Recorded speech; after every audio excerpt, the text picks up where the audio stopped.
Hey y'all, come on in.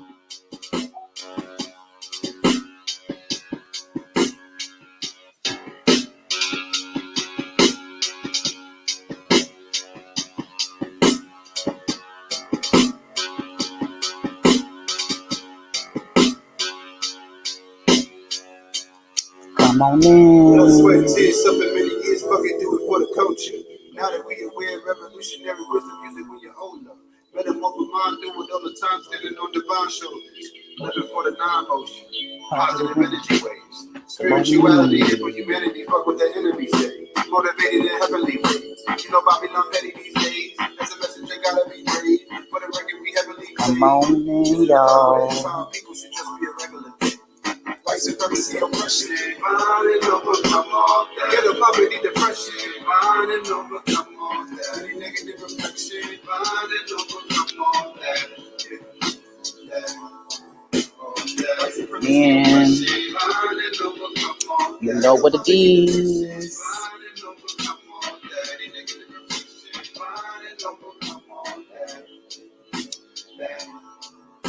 Give me love in the place I sit.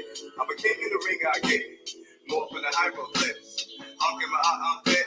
Never dealing with the feeling nonsense. Living in, I'm never giving in. When I'm dealing with the wickedness of men, gotta move like a smooth with the wind. Many times we lose, we win. Got no time for the losing sin. We pack the house, we great. In the name of God, we pray. Give me love in the room that's dark. Give me love for the roof that's hot. I'll give my eye, we fit. Never dealing with the feeling nonsense. White supremacy, oppression, find and overcome all that. Get a poverty, depression, find and overcome all that. Any negative reflection, find and overcome all that. Hit that share button, hit that share button. Hit it.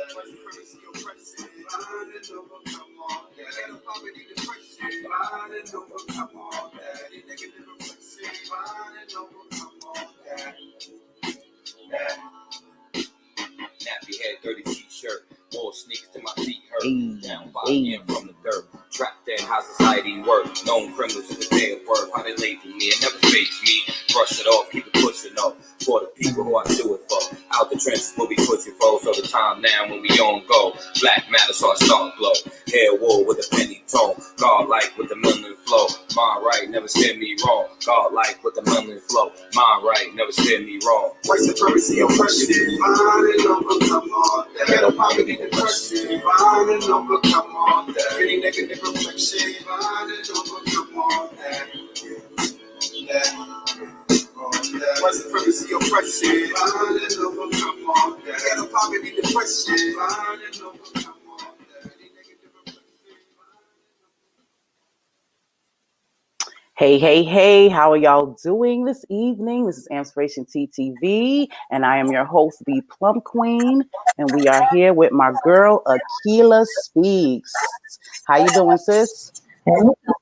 How you doing? I'm good. Awesome. How are you? Now, I know you want to look at yourself while we doing this, but I can hear the thing in the background, so I can hear myself talking. Okay, you can hear. Yeah, I can double hear us. Yes. How's that? There you go. So, hey, girl. Hey, how you doing? Good, and great. All right. Well, I'm going to let y'all know I got a couple of disclaimers. Okay, disclaim away. Got a couple of disclaimers. Okay, well, first of all, this wasn't my idea, y'all. This was hers. We can't able to say that right there. Point at I'm me. Keep it a buck. Well, I'm going to keep it a buck. I was going to leave this alone. Mm-hmm. You know what I'm saying? I was just going to let my inbox do what it do. I was going to let people say what they say, and I was just going to leave it alone. But you can't leave stuff alone. Yeah. And this is 2020. This is the, you know what I'm saying? 2020. I call 2020 vision. You know what I'm saying? So you got comments, but I just got questions. Okay. I probably got some questions too. I'm befuddled by some of this. So the questions are there, but I got the comments. I was inspired by you to even ask you in the first place, because I believe there was something you posted and I was like, okay, we got to speak about this because, it's not just me. You seeing the same things that I'm seeing. You're hearing the same things, or people are kind of coming at you sideways. And the more I talk to people, the more I see we're not alone. There's quite a few of us out there that's feeling this way. So that's when I reached out to you and was like, okay, we got to speak on this. Well, I appreciate it. And I'm going to say the same thing for my viewers, because I'm sure, I'm saying, they need this work. So I'm going to also put in my disclaimer that, and I do this all the time, I've said this a million times on my lives, everybody has a right to do what it is that they want to do. You can live your life the way you want to live your life. You can walk your journey the way you want to walk your journey. So the questions that I have are honestly for the people who believe that they get to bully and disrespect other people. Mm-hmm. That's who I will be technically addressing, because I'm a firm believer that everybody has their own journey. Mm-hmm. So I'm gonna let you start, though. I'm gonna let you start since you brought this up. What's on your heart? Okay. What's on my heart? What's on your heart? Speaking of heart, let me rub my little heart chakra there, and let me just say I'm gonna start grounded and rooted in compassion, in love. And I say that for me because I have to keep me at an even place with this topic, because it brings up some things. We all have a right, as you said, but it brings up sometimes a little bit of annoyances and frustration. I can't say anger or anything like that, but frustration, and especially for my people of color. Sometimes I do get a little frustrated with it. So I'm just want to stay in that place of peace, that whatever I speak, I'm just emitting love, shining my light, and sharing the truth, and let the chips fall where they may. So I say. Ashe. So with that said, going into this topic, very heavy pill to swallow, big topic. Don't really like to talk about politics and religion too much because it can go everywhere, but definitely is politics. To vote or not vote, that is the question. And everybody has their right to it. So me speaking to my people, I want to say I speak to mainly people in my tribe of people who want to come out of the matrix. This is who I'm not trying to impose on anybody else. That's my disclaimer. Just like we don't want bullies, we don't want to bully anybody either way. So not trying to impose on anybody. But to people who want to come out of the matrix, you're not alone. It's not one of you. You're not by yourself. We're all here together. And we shouldn't have to feel pressured or bullied by the majority that is caught in this whole matrix of vote, go out and vote now, or vote or die, which is kind of harsh to say too, because my daughter even came to me, was like, why are they being so mean, mommy? And I'm like, what are you talking? She's like, oh, they said if we need to vote or die.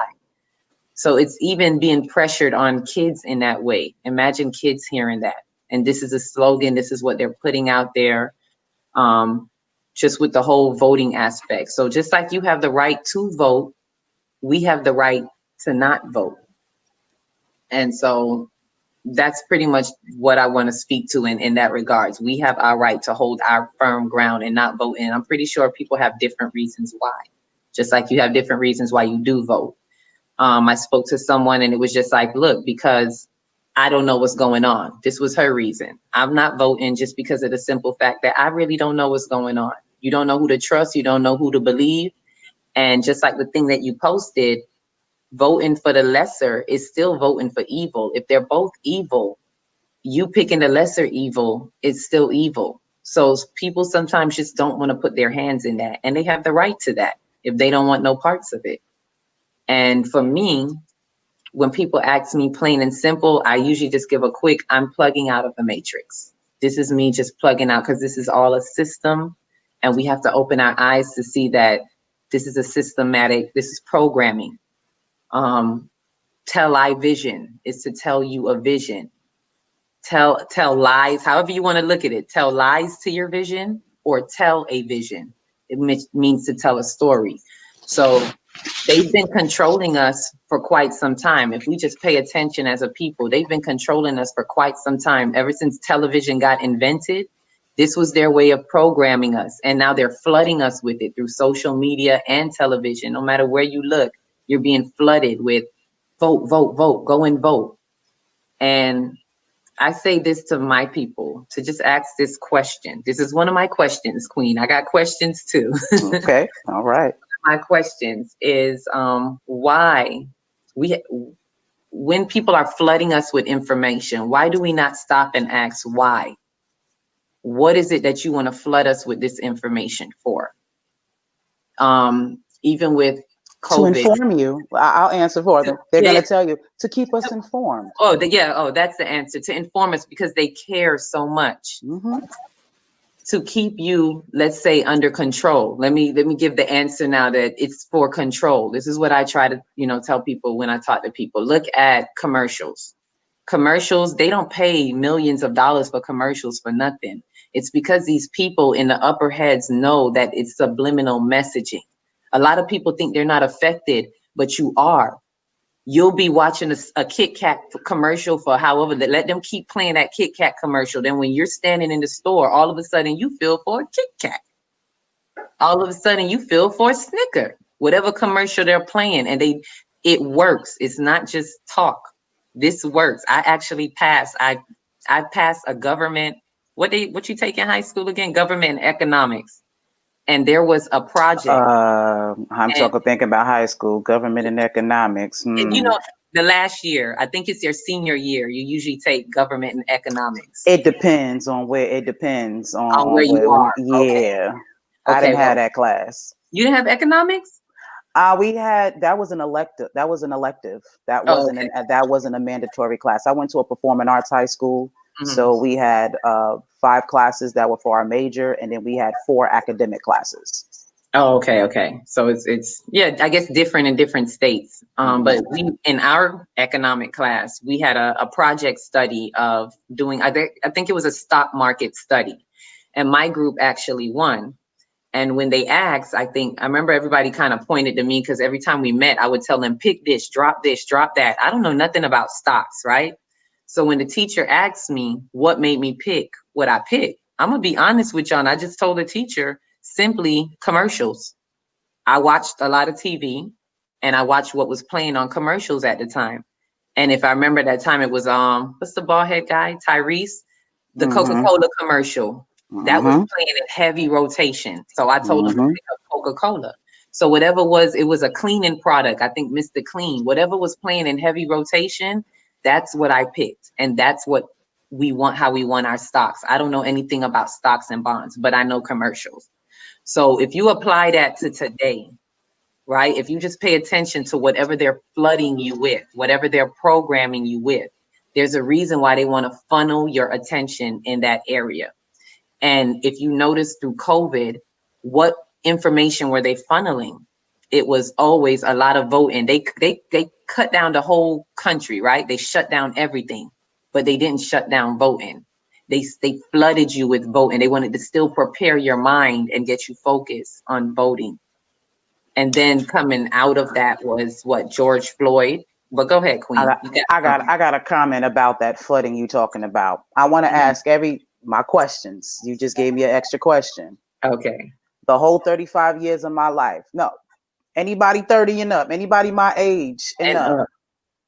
In your lifetime, have you ever had this many? Well, we didn't have text and phone. We didn't have texts back then. But have you ever had this much publicity on voting? Every time I check my mailbox, there are 3 or 4 different types of papers, flyers, telling me that I need to vote. I got people texting me from different numbers. And every time they text, I have to say stop. I have to text them back to tell them to stop, to unsubscribe, you know what I'm saying, to my phone number. My whole life, I have never seen them be this due diligent on voting. Yeah. Now, the first time they started that, now, even when Obama was it, you know what I'm saying, was going forward, they didn't even do it that way. They kind of used us. They used celebrities and all that to do that.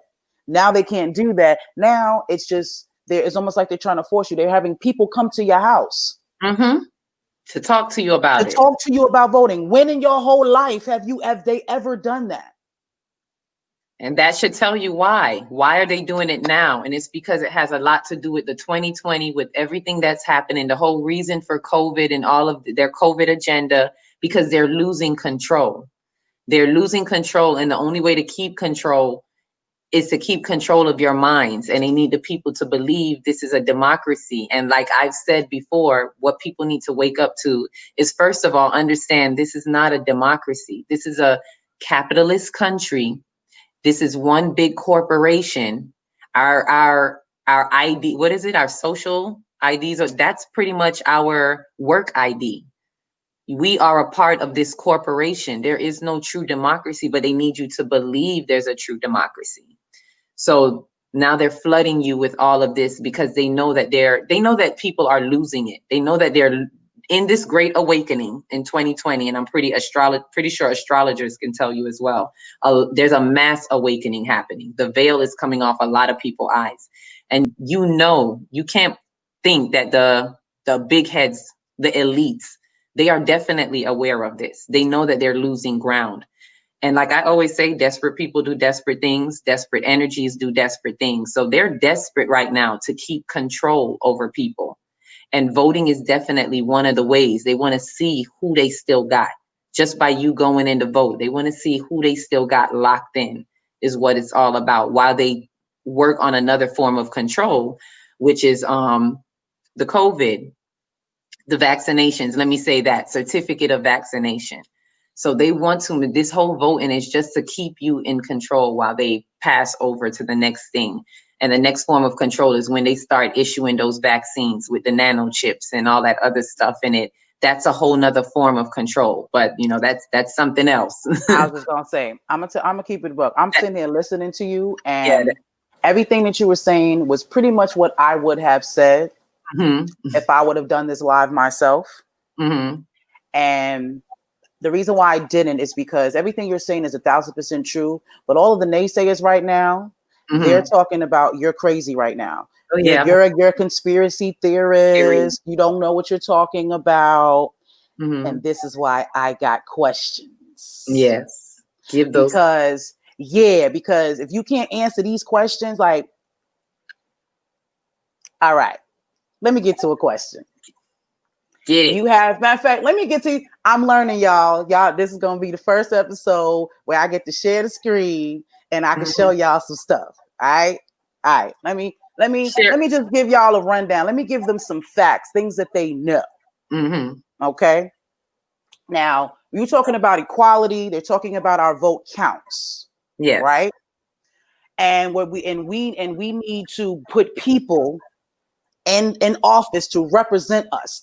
That's what everybody's thought process is. If I vote, if we all come together and vote, that we're going to get the right people. We just need the right person in these seats, and then everything will be all right. All right, well, let's take a look at these seats, though. My disclaimer, I'm new at this, so if it look weird, bring in the facts. Yeah, let me, here we go. That ain't the picture I wanted, though. Let me get to the picture that I wanted. You can see what I'm doing right now, right? Yeah, I can see it. Okay, awesome. That means that they can see it. I can see it. You all can see it. All right, representatives. Now, even before I do that, actually, let's go back to that picture. All right, these are the three branches of the judicial system. That's economics right there, sis. Okay. What you talking about? You didn't take the class. Like I said, I didn't take the class. I'm that's a whole nother live. I promise you. Okay, so when you're talking about the president is the executive, right? Okay, but it's the legislative people who actually make the laws. Congress, they're the ones who actually make the laws. It says it right here, legislative, make laws, approves presidential appointments to senators from each state, and the number of congressmen is based on population, is what it says. Okay.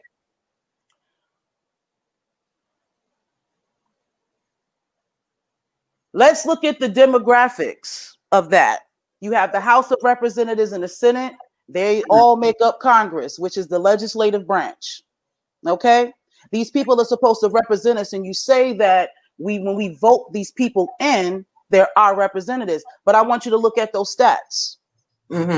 You got 339 white representatives. You only have 46 black representatives. You only have 33 Hispanic representatives, 10 Asian, and 3 other that they didn't even think to mention.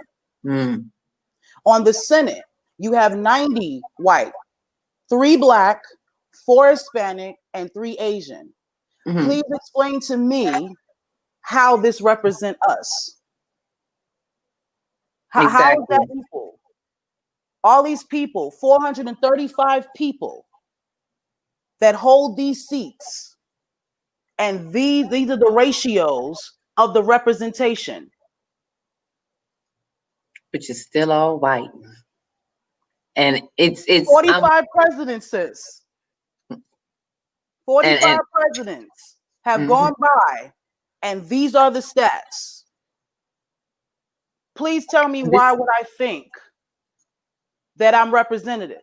Here's another question for you guys when you're talking about elections. No, not even. We're just going to go back to that Bing situation. The Electoral College. The electoral votes, right? That's you bringing up that one? Yeah. Yeah, because that needs to come up. This is the law.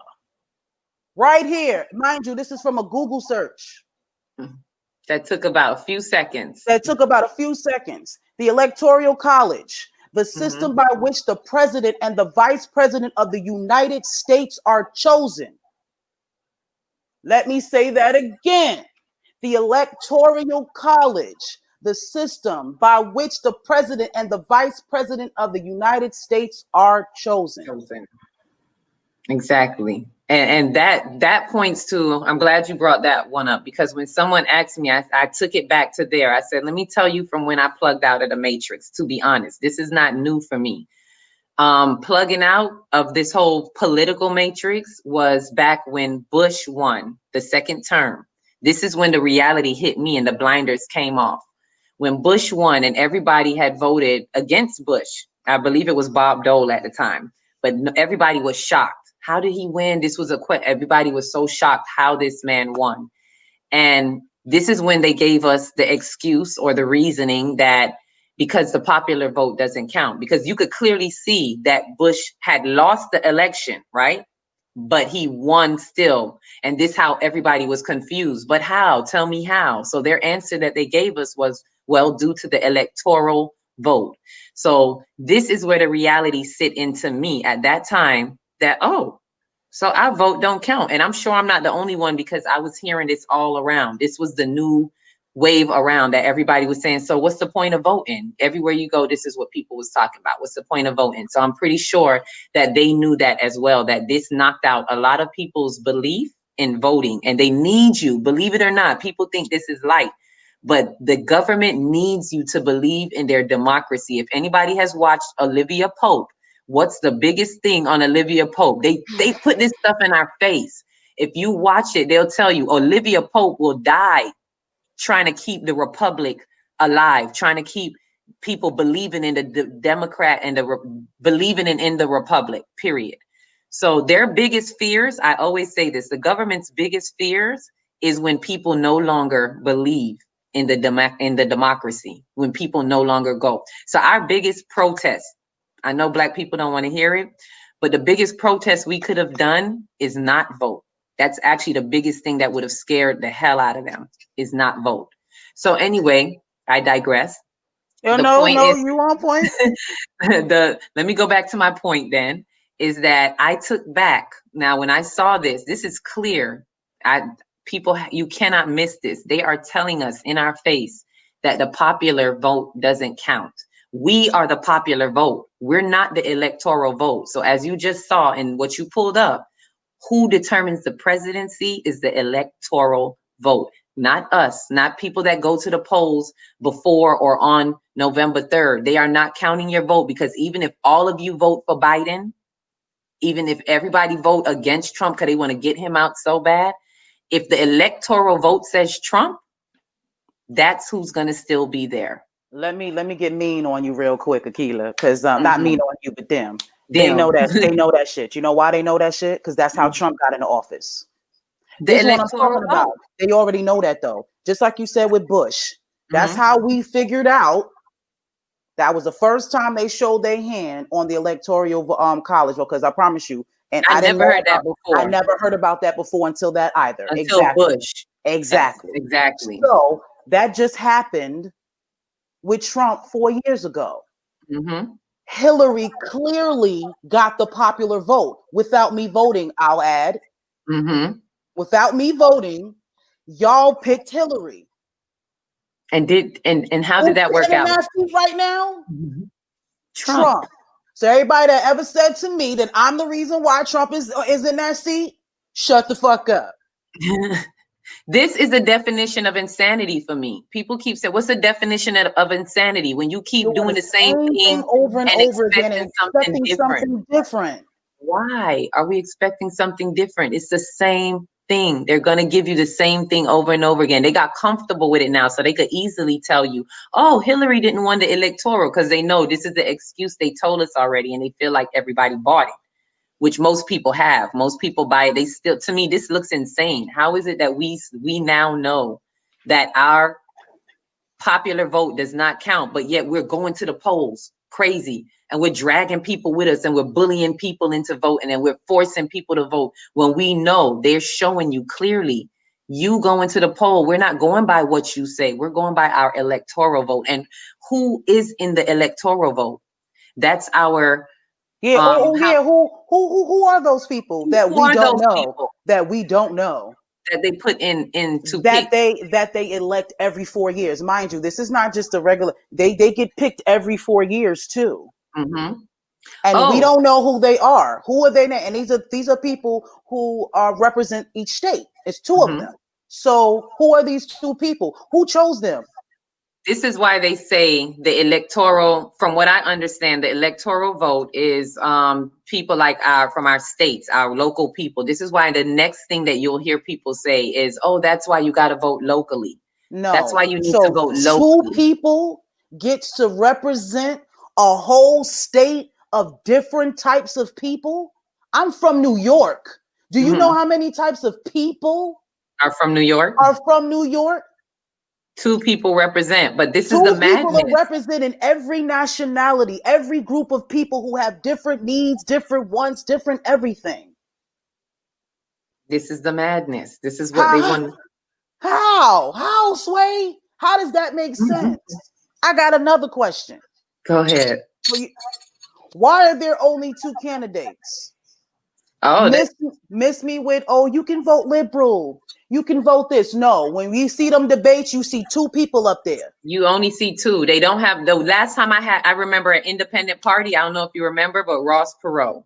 Yeah. He ran with Bill and he was independent. That's the last time I remember actively seeing a whole different party running. Why aren't there every party that's on that ticket? Why aren't all of them on there talking their case? Why aren't all of them debating? Why aren't all of them putting out what it is that they're going to do for the country if they get picked? Why is it only 2 people that gets to get on camera and talk shit? Because it's all about that 2-headed snake. It's all about the Democrat and Republican, and this is what they want to push. But I thought this was a democracy, though, sis. I thought this was a democracy. It's this why I said it's no true democracy. It's the democracy that they want you to believe in. They want you to believe you have this voice. They want you to believe you have this choice, but they're giving you a choice. And I gave this example in one of my lives, and it had to do with, I asked you earlier about Papa Duck. If anybody know about Papa Duck, you can listen to something that he posted about it, which it looked like the image that you posted with those 2 people at the poll looked like 2 slave owners. This is what they put on for us. They gave us a choice. So follow me, if you will. We're on a plantation, and one of the ways to control the plantation was to put 2 masters here. And now they called all the slaves together to say, hey, you guys are now free. You now have he told the guy, don't say nothing. I'm going to talk to your slaves. No matter what I say, don't say anything. Don't disagree with me. He told the slaves, you are all now free from this point on. But Matt, you can choose from this master or this master. This is what he said. You don't have to just be working for this master anymore. You can choose from this master. Let me give them a name, Master Sam and Master Tom. You can choose from these 2. You're going to vote who's going to be in charge of your plantation for that day. And since none of you know how to run a plantation, they're going to be in charge, and you're going to be employees that report to them. And This is slave mentality. This was set up from back then. And this is the 2 dresses that they give you. This is what politics does. They give you 2 dresses. They make you feel like you have a choice, but it's really this or that. And very simply put, I paralleled it to like when we parents, if you're a parent or godparent. I'm glad you said that. Yes, I'm going to give you a parenting technique. This is a parenting technique where, let's say you want to make your child feel like they have all the choices in the world. And you don't give them the choice of everything in the closet. You take out this or that. And you say, now you're going to choose what you want to wear. You can wear this or you can wear that. And, oh, mommy, I want to wear that. Good job. You chose it. Here you go.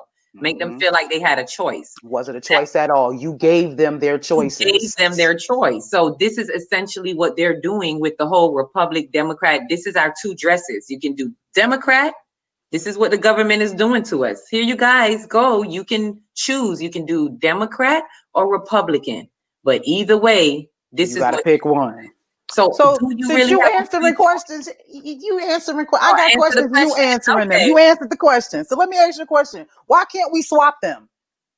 Why is it that when you have 2 unqualified people and off, you know what I'm saying, running for office, why is it that we can't swap them out?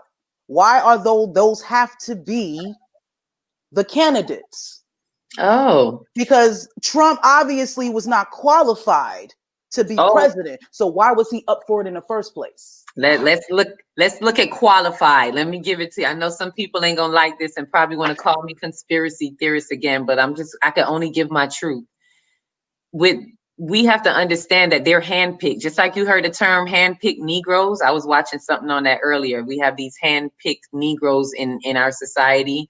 We have these handpicked presidents. I call them puppets, to be honest. Ever since I learned about the Bush thing, I realized that presidents don't really have no power. They are puppets for something that is behind them, the elites that are behind them. They are handpicked.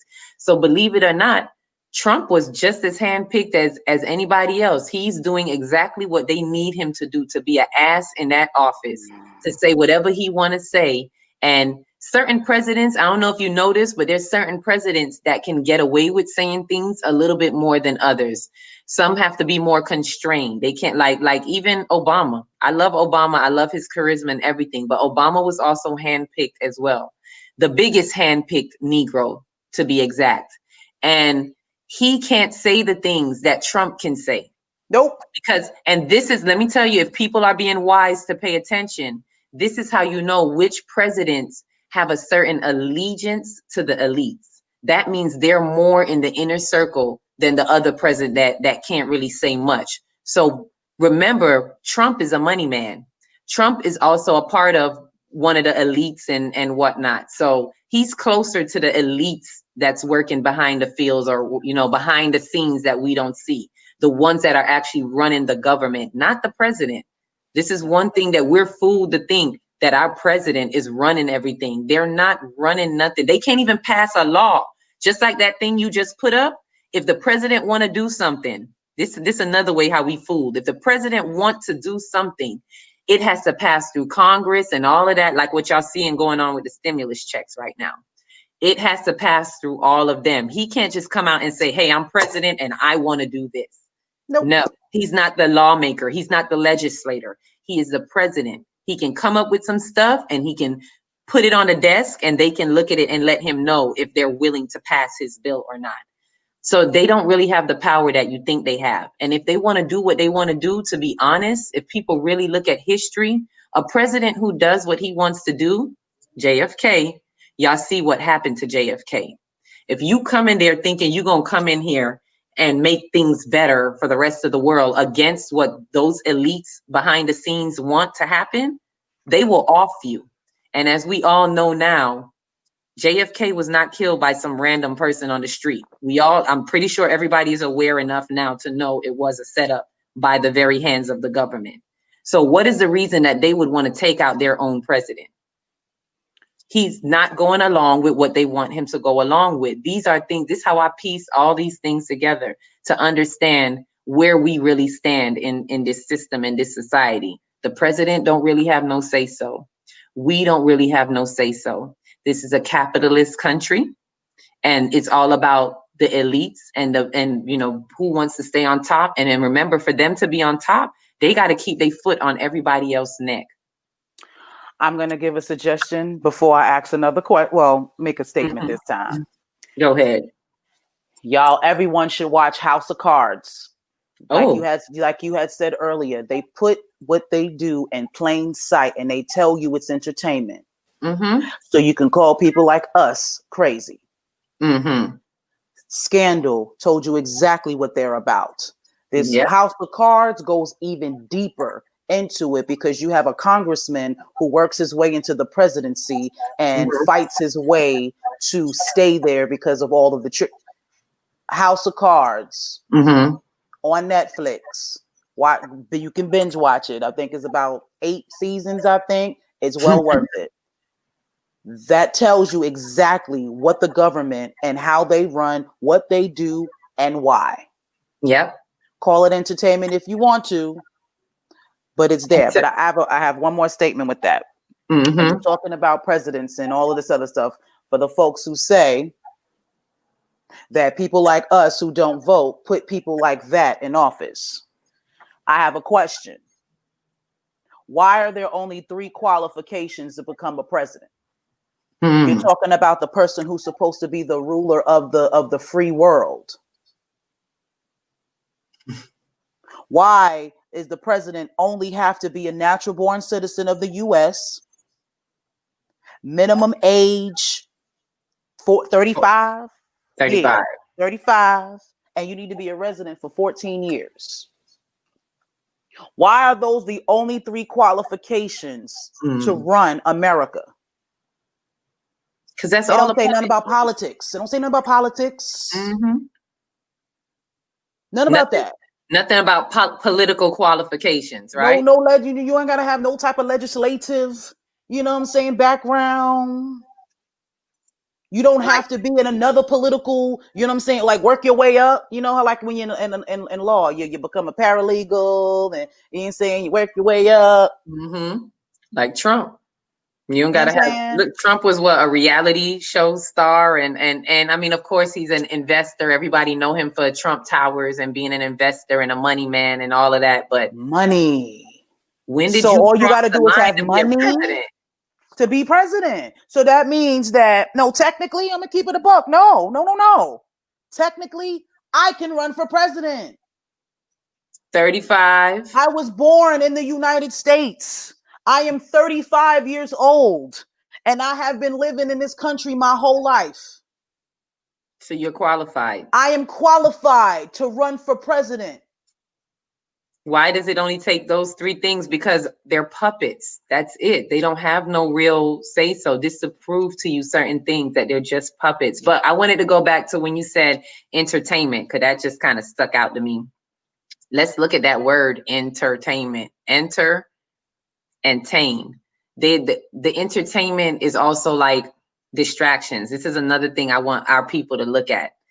Look for these distractions. Even this political debate is entertainment. And these things are to enter, and basically, if you look at tame, is to keep, like maintain, sustain, all of that, to keep. So it's to keep you by entering your mind with whatever the entertainment form is. So that's another thing that we need to look at, what we watch and how they use entertainment to keep our minds off of it. Notice why everybody was staying home through COVID. They had everybody hooked on Netflix, whatever, be entertained by whatever you can be entertained by, including the politics, because it's to help keep you distracted from whatever is really going on, preparing us from what's really going on. And so we got to break a lot of illusions. That's another thing I wanted to get to, that why they're doing this to us, why the government is setting us up like this, us people. We might even want to ask people that ask us, the conspiracy theorists, why do you think that? Because it's all about a illusion of inclusion. I needed to get to that. There you go. You have to look at, they're giving you the illusion. If you might say, okay, why do they need us? Why they need our vote? Let's look at that. We're the minority. And I say this to people who swear we the reason that because all the black people came out to vote, that's how Obama won. Even if all the black people came out, as you could even see in them stats, we're the minority general. So even if we all came out and vote, that still would not have secured Obama to be president.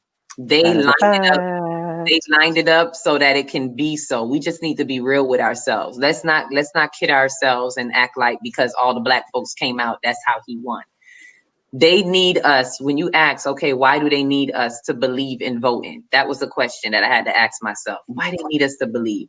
They need to create a whole illusion of inclusion. They need us to feel like we are that included. Look, you got a black this. Just look at what's been happening from 70s, 80s and up. A black, your first black this, your first black that, whether it be judge. Oh, we got black people that are police officers.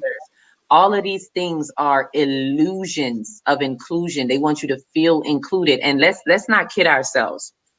Let me take it a little bit deeper. It's not even just for us. You think they're doing it to be fair to us or justice for us? It is also for their white people that have been slipping. They need to keep them intact. Remember, a lot of, when I say slipping, I mean like the white people that are becoming more, let's say black involved. Because even if you look at the last black involved, yeah, that's the best I could come up with right now. And if you look at the protests, look at how many white people were involved in these protests. That's to show you the white people, and I'm talking about from slavery times, have been becoming more black involved, more concerned about black lives and stuff like that. They don't want to lose those white people. And we might think it's crazy, but it's so true. Just look at how the Civil War broke out, all because they did not want the US to split. They didn't want it to be a divide. They need to keep it together because that's how they're the United States. So a threat to them is even losing those white people.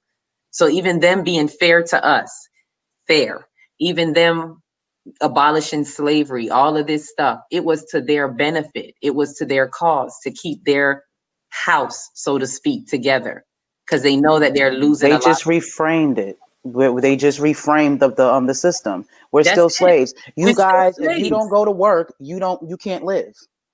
What did I just tell you about the plantation theory? You have no freedom. Y'all call y'all jobs the plantation. If you don't clock in, you don't get food. You can't pay your rent. If you don't pay insurance, you're getting locked up. You're still in a slave mentality. You have to pay them for everything. You have to pay them to get married. You have to pay them to get divorced. You have to pay them to have babies. You have to pay them to get rid of babies. There's nothing in this country that you can do for free. No. Nothing. It's a plantation everywhere you look. You can't live nowhere for free, even if you own the land. Your parents been there. Your great-grandparents, you can take your lineage way back 3 generations. You still got to pay them for that property. Tax. They're going to tax you. Tax that ass. So either how are you free? COVID-19 dropped and y'all still had to go to work. How are you free? They're telling you what to do and you're just going along with it. You're just doing it. My thing is with my people is we're not questioning anything. And I'm glad you said COVID-19 again. What bothered me that blew my mind is with our race, our Black people, with everything that we've been through, with slavery, with everything. We should be the first one to call BS on the field. We should be the first one to see that they blowing smoke up our ass pretty much. So when COVID hit, I was shocked that so much Black people was ready to just believe what they're saying. It's like, wait, what? We should be the first. Honey, that was Obama. That was Obama's purpose for thing. That's why he was in office, to make us think, you know what I'm saying, that, you know what I mean, that we count. And if we come together, then everything is going to be all right. We got a Black president. So yeah, we making progress. No, sit down. Sat down, as Medea would say. Sat down. And that's why we're fighting each other right now, back and forth about this vote thing. Because they made us believe for 8 years, you know what I'm saying, that we actually counted. And now they're going right back. And even though Obama and every hood I know of, no, matter of fact, Forget all of that. Mm-hmm. I'm glad you brought up the 3/5 compromise. Thank you for bringing that up. I'm going to say that. We had a black president for 8 years, and that is still a clause in the Constitution. Thank you. For all you taxpayers who don't let me tell you what it is. A 3/5 compromise. 3/5 of the slave population would be counted for determining direct taxation and representation in the House. Mm-hmm. In the House, in the legislative, mm-hmm. Who makes the laws. And that 3/5 compromise is part of what even, man, people, if they really do their studies, it's why we got the Sankofa back and look at what really happened. But that's really what had a lot to do. And I had to explain this to my mom because, you know, coming from the islands, they really don't know the history of what really happened here. So that had a lot to do with the beginning, I want to say, of that started the Civil War and stuff like that. Because once that dropped, that 3/5 compromise, that was something to do to help like tax in the South. Something to do with help. It's kind of like restricting them. I'm trying to say this in the simplest form, but kind of like restricting them with their slaves and everything. And they weren't having that. And they was putting that on the South because the South was coming up. This is what you call new money. They was coming up because of all the slaves they had. So as a way to kind of clamp down on them, this was also put in there to clamp down on them and their slave ownership and how they pay taxes on these slaves. So it was to tax them on that. And this is when the South started to rise up like, hell no, they not going to, you know, they trying to mess with our money. So how about we just secede from, we going to come out of it. This when they started to plan. Another question. That plan, that this is what stumbled onto the whole Civil War. And people think that it was over. I grew up thinking the Civil War was over like to free us. And it had nothing to do with freeing us. We just happened to benefit from it. It had nothing to do with trying to free us. It was a strategic move that the Northerners used in order to win the war, because what better way to win the war than to have some people that really gonna fight for their freedom? You get these slaves and you tell them, hey, you're gonna be free. Makes a lot of sense. If you fight, you're going to be free. So who gonna fight harder? The people that really want to be free. So they knew they was gonna win the war. That makes sense. That absolutely makes sense. It was all strategic. And this, I mean, it blew my mind. This is why I say we have to send Kofa back. Because a lot of us don't know this. A lot of us growing up, me included, grew up thinking, well, oh, that was nice of Abraham Lincoln to let us free. He was the nicest president and all of this. No, it wasn't about us. So let me say that. So let me go on a rant on that. Yeah, go ahead. Since you said that you weren't aware of certain things because you weren't here. You were from somewhere else. Yeah, well, I was here, but my mom is not from here. So I had to school her on this when I learned. But what I learned was growing up in school. You know how they teach you the basics in school. So they just teach you that Abraham Lincoln freed the slaves. So you think, oh, what a nice president. He must love us black folk. Okay. Now, that goes to show you, because most of the people who came at me about this situation weren't African Americans. Oh. They were melanated people. Okay. But not African Americans. Mm-hmm. These are first generation, you know what I'm saying, from whether they're from Africa, from Jamaica, Trinidad, you know what I'm saying, any other places, but you're first generation Americans. Yes. That's what I am. Okay, so you're first generation American. How old are you? Me? Since I'm up there, 40.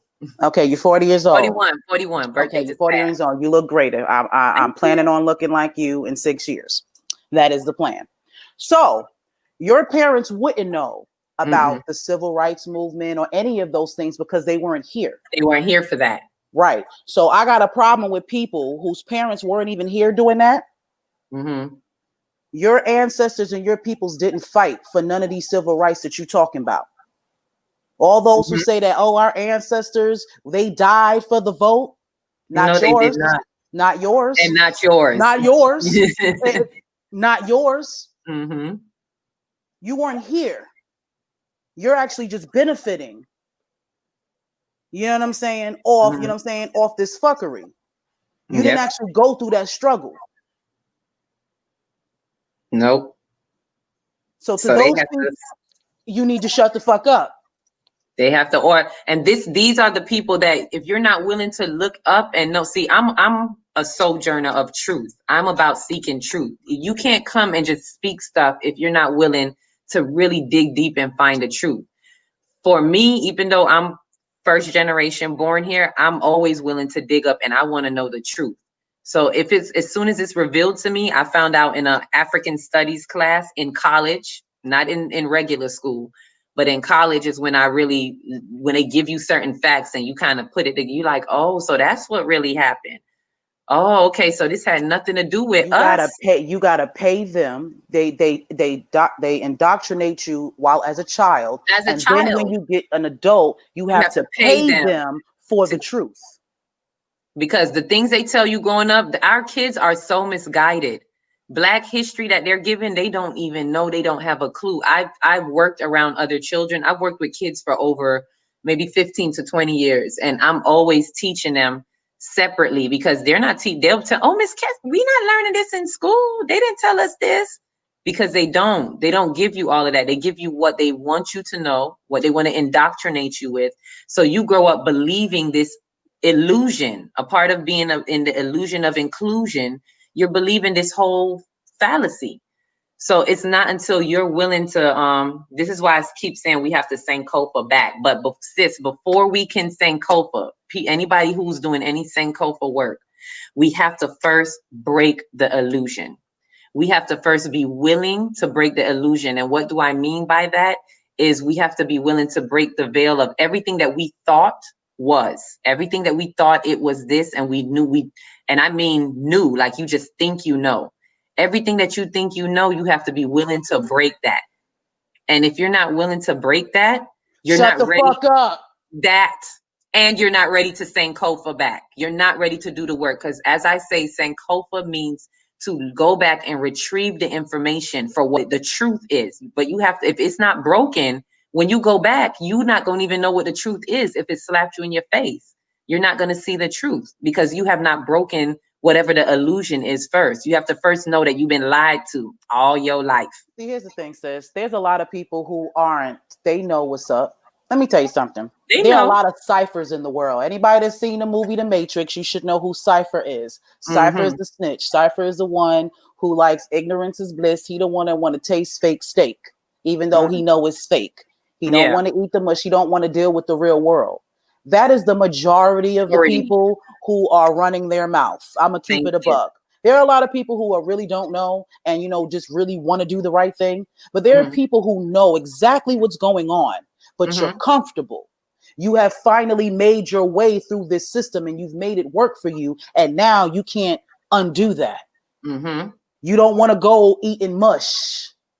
You don't want to wear ripped up clothes. You don't want to be in the Nebuchadnezzar. No. You want to be in the Matrix. And anybody, that speaks against it is a problem. Yeah, because you messing up their comfort. And messing up their comfort. This is why I say be careful of your comforts. I'm the type of person that I've never been, I'm sketchy when things are too comfortable. I'm not trying to be too comfortable, too convenient. Those two words, comfort and convenience. I'm not for it. I'm one of the last people, matter of fact, that fought direct deposit. Simple stuff like that. I don't want it because it's too comfortable. And this is what people don't realize. All of that little technological stuff is grooming. This is how they were grooming you for what's happening right now.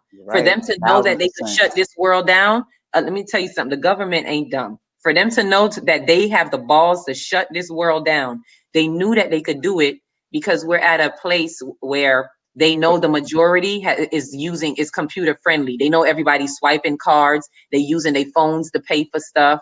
They know that everybody's at that point. And they had been grooming us for years. For the past couple of decades, they have been grooming people with technology for such a time as this. So I'm one of those people that I just don't take it. Some of my friends would be like, damn, girl, you fight everything. I wouldn't go through the toll booth. When they changed the toll booths, I was like, I'm not doing it. I fight everything. Well, that's good because when it's too comfortable, I question it. I'm wondering why. Why are you making this so easy for me? You're right.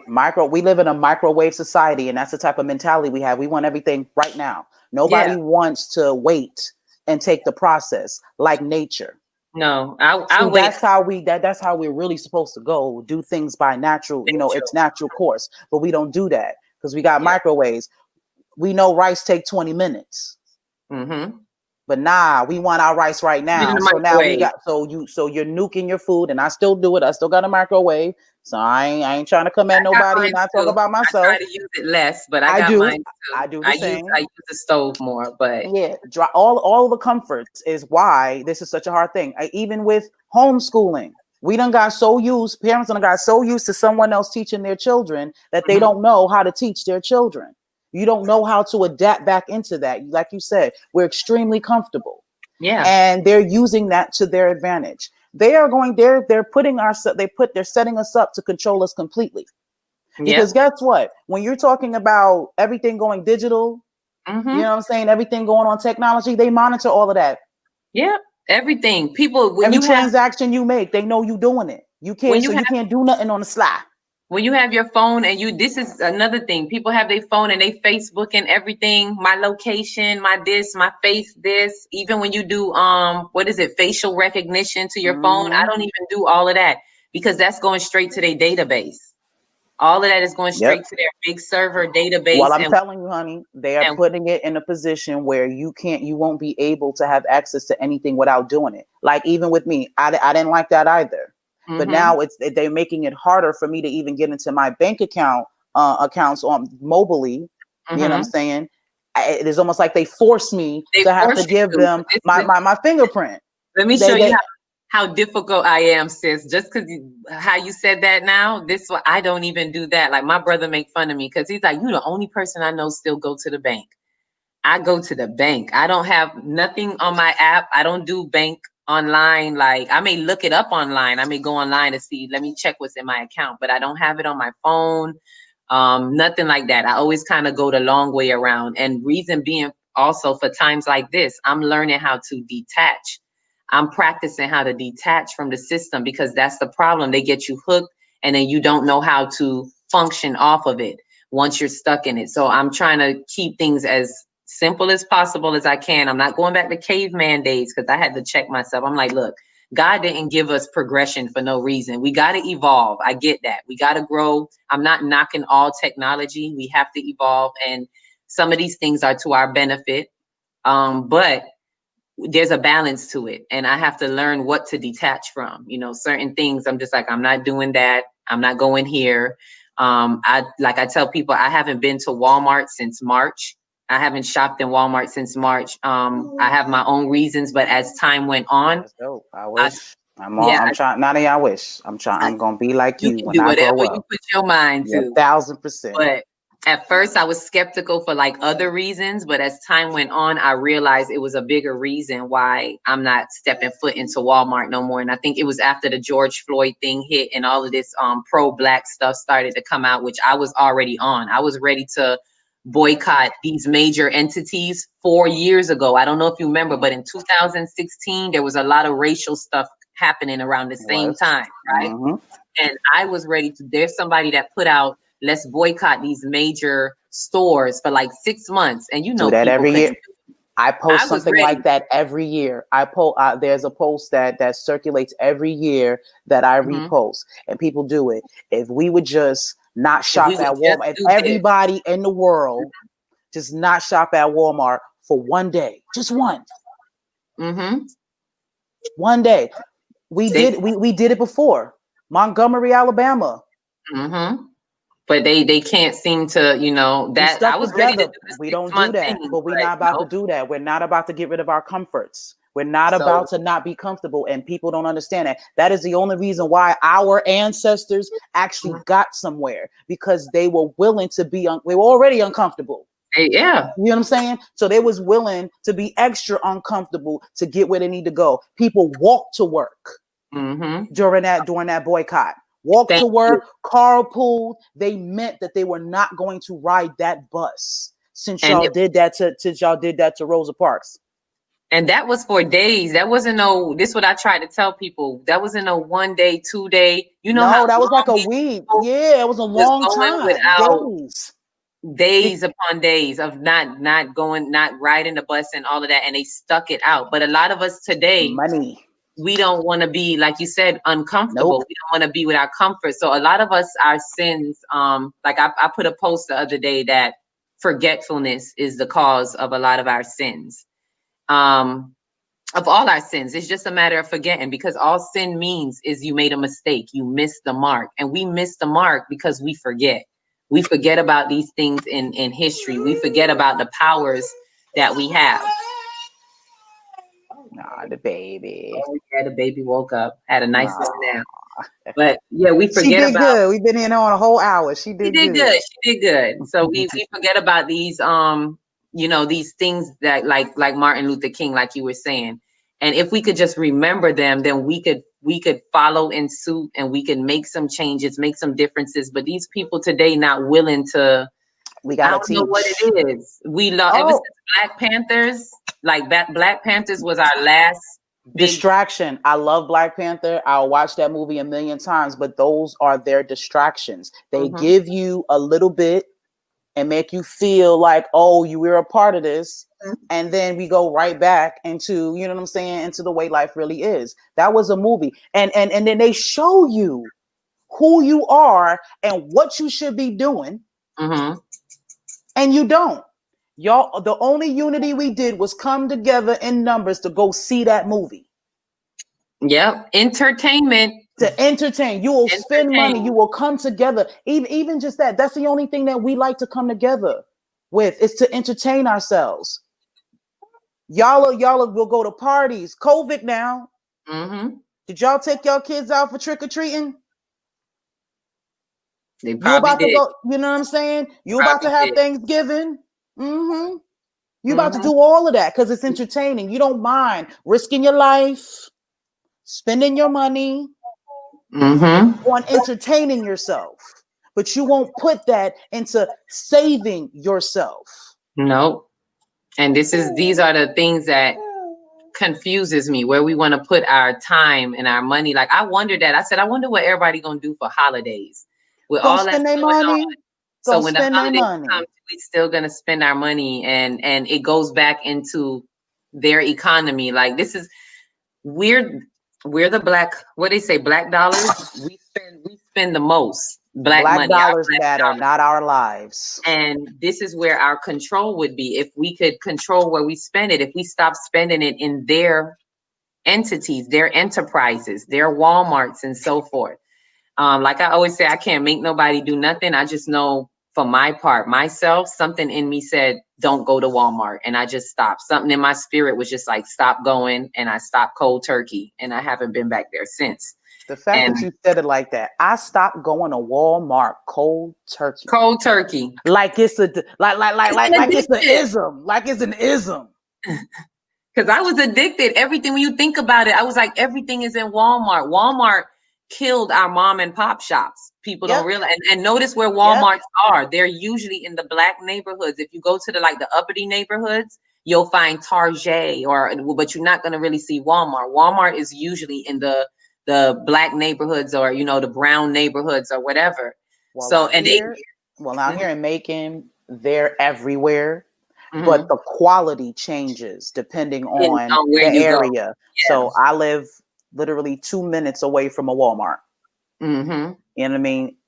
It's terrible. Yeah, I have a bunch. I can't get quality anything. I do not like. Well, I'm learning how to grow my own food, and I found an actual farm that I can get fresh vegetables from. So appreciate that. But I never buy vegetables from there. There's certain things that I just will not buy there because I know that the quality sucks. But then when I go to the north side of town, even though it's still Walmart, because they got Publix out here and they got Kroger's. So it's like Walmart is number 3, Kroger's is number 2, Publix is number 1 when you're talking about quality and things of that nature. Then you got your Whole Foods and all of that jazz. Yeah. You know what I'm saying? But everything on the north side is better, cleaner, more variety. Depends on your location. Depends on your location, where you are, and the type of quality you're going to get. All of these things is what I don't understand. All of these things are common knowledge. You know what I'm saying? But yet you want me to vote. We act like we don't see these things. We act like we don't see. My common thing is just acting like we don't see what's happening around us with with everything, with even like, let me go back to Obama with what you said about Obama, because I wanted to put something together with that. After the Bush thing, I knew that when Obama ran, I knew what it was for. I knew it was because people didn't believe in voting anymore, and they had known that. So what better way than to get people to believe again than to make something impossible happen? A black president. So when he came in, and I knew when he was running, I knew, first of all, I knew he was going to win because they needed the people to believe. And secondly, I knew they wasn't going to kill him, because that was a lot of people's concern. Oh, as soon as he get in office, I hope they don't kill him. I knew they weren't going to kill him. Because that's to be expected. It was, yeah. So I knew that wasn't going to happen. And I actually, even though I didn't believe in voting no more, I actually went out to vote for Obama, just to be, I'm just going to be 100 with you, just to be a part of history. It wasn't because I knew that, it wasn't because I knew my vote was going to count. It was just like, I knew he was going to be president, and I wanted to be a part of the historical moment, simply put. So I did go out and vote. And the second time I did as well. But I knew what was happening, and I knew he wasn't going to save us from nothing. Like a lot of people was thinking. The best thing that Obama was for us was a good black image. That was the best thing. We needed a good black image. That was it. I will definitely concur on that, because I tell people all the time, most of the reasons why we don't aspire to be anything else but entertainers, back to that entertainment, is because that's all we see. We only see ourselves as entertainers. That's the only way that they allow us, honestly, to make money. Just think about all of the billionaires that we have in the black community. They're all entertainers. It was Oprah was a TV show host. Jay-Z was a rapper. You know what I'm saying? Like, they only allow you to entertain. They'll give you money, and they'll give you fame, and they'll give you power, and they'll allow you to entertain. To keep everybody's minds off of whatever is going on in reality, whatever's happening in reality. And also to make us think, you know what I'm saying, that that's what success is supposed to look like. So then when you have people like us talking sovereignty, when you're talking about living on your own land, growing your own food, you know what I'm saying, collecting rainwater, that sounds like poverty to them. Mm-hmm. If you're not living in 3 big mansions, if you ain't got 5 cars and diamonds and baguettes and Gucci and all that shit, you're not successful.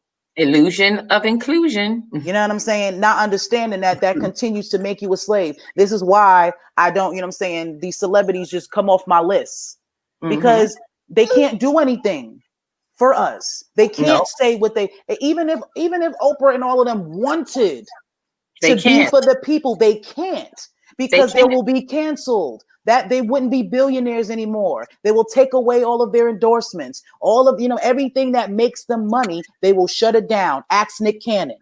Yep. Look at what happened to him. This man stated a fact on his podcast. And look what happened. Canceled. Because that's for them to remind you. Because them Jews had to remind him. Remind you who you are. And stay in your place. You can't even tell the truth about them. This is what I keep trying to tell folks. So when you praising you're a hater about Jay-Z. No, I'm not. You couldn't pay me to be Jay-Z. No. He's a slave. They're paid to enter and tame you. They're paid to enter your mind and tame you. That's it. That's what they can. They've been quiet this whole time. Nobody says nothing. Nobody saying nothing. The whole pandemic, ain't nobody even saying shit. You know who I miss, sis? I'm not gonna, as an entertainer, where everything was going on in entertainment, when everything was going on, I was sitting, I was like, damn, I miss Pac. I know Pac out of anybody. And this is why they had to take him out. This is why they had to take him out, because he could not be bought. The power that he was getting. Remember now, he was putting Bloods and Crips together in the same place. The power that he was doing.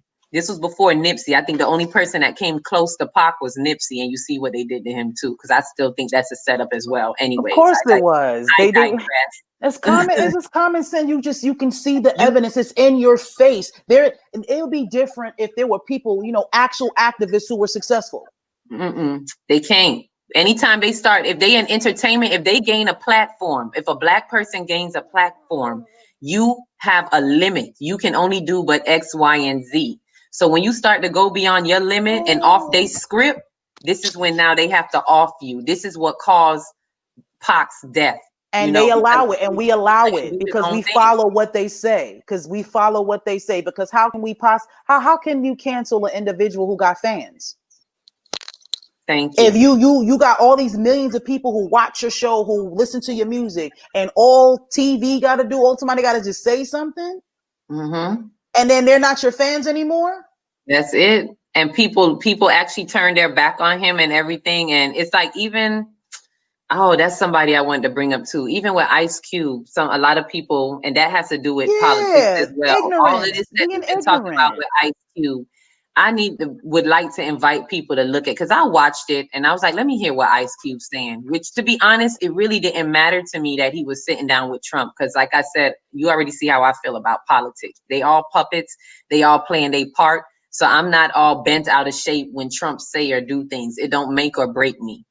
But when he went to sit with Trump, I see that everybody was all bent out of shape. But when I watch his interview, it's very simple. He said he put out a Black agenda, and he posed it to both parties. One party said, wait till after the election. One party said, let's hear it out now.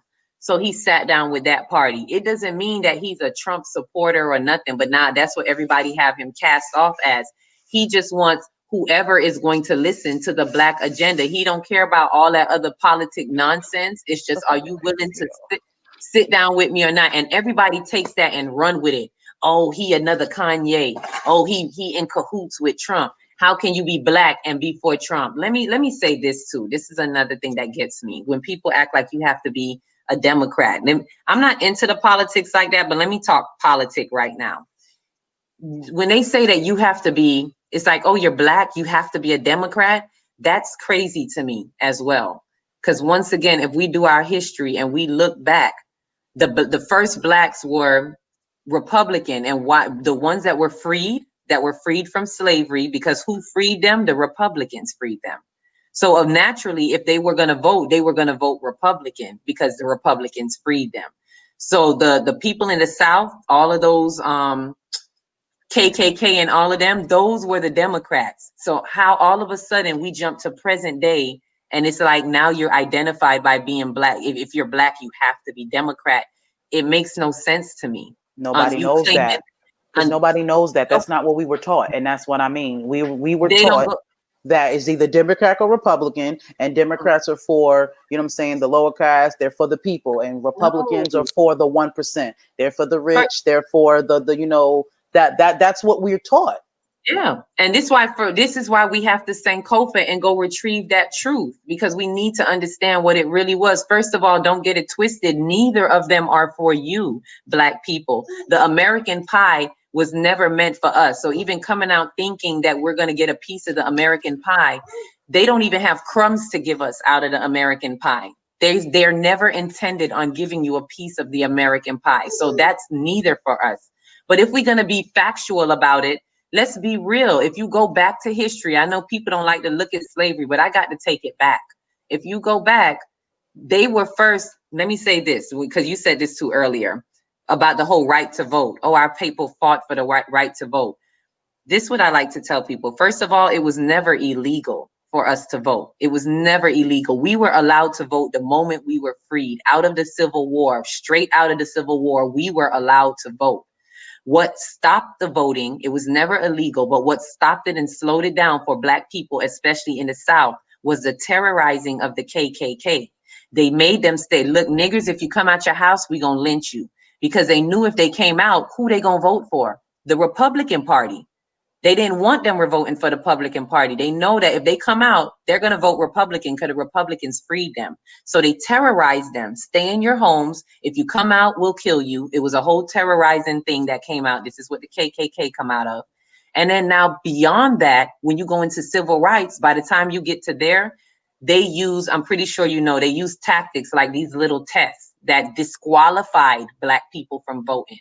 It was never illegal for us to not vote. We were always able to vote. Again, this is something I learned in college, because growing up in school, they don't teach you that. You believe that, you think that we couldn't vote, and you think that civil rights is what gave us the right to vote. We were always able to vote. So let's throw that fallacy out the window. So this is my thing for people, because like I said, I had a disclaimer at the beginning that you can do what you want in your life. If you feel like voting is what you need to do, then by all means do that. But what you need to do is educate yourself about it and not come out your mouth to other people. That's my point. I'm not here to do, because as far as I'm concerned, our vote doesn't count. So I could care less if we were able to or not, because all we did was sign up for something that had nothing to do with us. My friend Tanya Smiley said that her mother told her this when she was teaching her about voting. You know what I'm saying? We pretty much was trying to be a part of something that had nothing to do with us. And it goes back to some of my notes. Because these laws were written before, you know what I'm saying, September 17, 1787 is when the Constitution was written. That's 100 years before electricity. So we didn't even have lights yet when this document, because we're going down to voting, because this is what we're voting about. This is our constitutional right. Constitution, right? All right, well, that document was written, again, 100 years before electricity. That means these people were using candlelight and feathers to write this document. And we were 1,000% slaves. So when they were writing this, they did not have us in mind. That's not my opinion. That is a fact. 3/5 of a human being. They put in there that we are 3/5 of a human beings for their tax purposes. And it's still there. So all you who pay taxes, y'all might want to look that up. Y'all might want to see how that's actually affecting you right now, because that is still in the Constitution. That's another thing. And y'all pay taxes. It's never changed. It has never changed. And you mean to tell me nobody can change this? This is what shows you how they really feel about us. If they want to change laws, legislative, the House and the Congress can't change laws, even though that's their job. Thank you. How is it? How is it then you can't change this 3/5? If you really want to do something for the Black people, if you want to show something, you would at least say, you know what, let's change this 3/5 rule. Let's at least look at them as more human now. That could at least be the first step in doing something for us. Saying that, and part of me gets pissed off. Let us see them as human beings. Let us see them. Who the fuck? I'm sorry, your baby right there. I'm sorry, okay. But like who? Like how, Sway? How Sway do still? And you want to be a part of this system where they got to come together, all 435 of them, to come up to the conclusion that we're real humans. Because this is what they've done all through slavery. Is all right, here you go. You want to say hi to the people? Say hi. You want to be a part of the life? You want to be a part of the life? This is what they've done all through the dawn of slavery, is to even what allowed them to feel justified in themselves to put us in slavery is to dehumanize us, to look at us as less than. We're savages, we're this, we're less than human. They've even wrote it, man, I wish I could find it, but they even wrote it somewhere in some congregation somebody was telling me about. That's something I have to look up. If I find it, I'll get it to you. But where they had a congregation somewhere, I don't know if it's in Europe somewhere, where they actually came together, a convention or something, and they pretty much made the claimer that the claim that we are less than human, and this is why they have to go and do what they do, because it's like these people are savages, or either way, they had to dehumanize us. And I'm sure that's a Google. I'm sure you can Google a sentence and you'll find that book. I bet you there's a book. Bet you there's a book that was written with that information on it, because just like the Willie, they tell you what they do. They write them in books. They put them in movies. They tell you what they are and what they do. And I'm going to flip this because everybody thinks this is a black and white thing. Yeah. I'm going to quote Baba Hayru. This is a death and a life race thing. Okay? Not black and white, life and death. And that's what y'all need to understand. This is about people This is about life and death.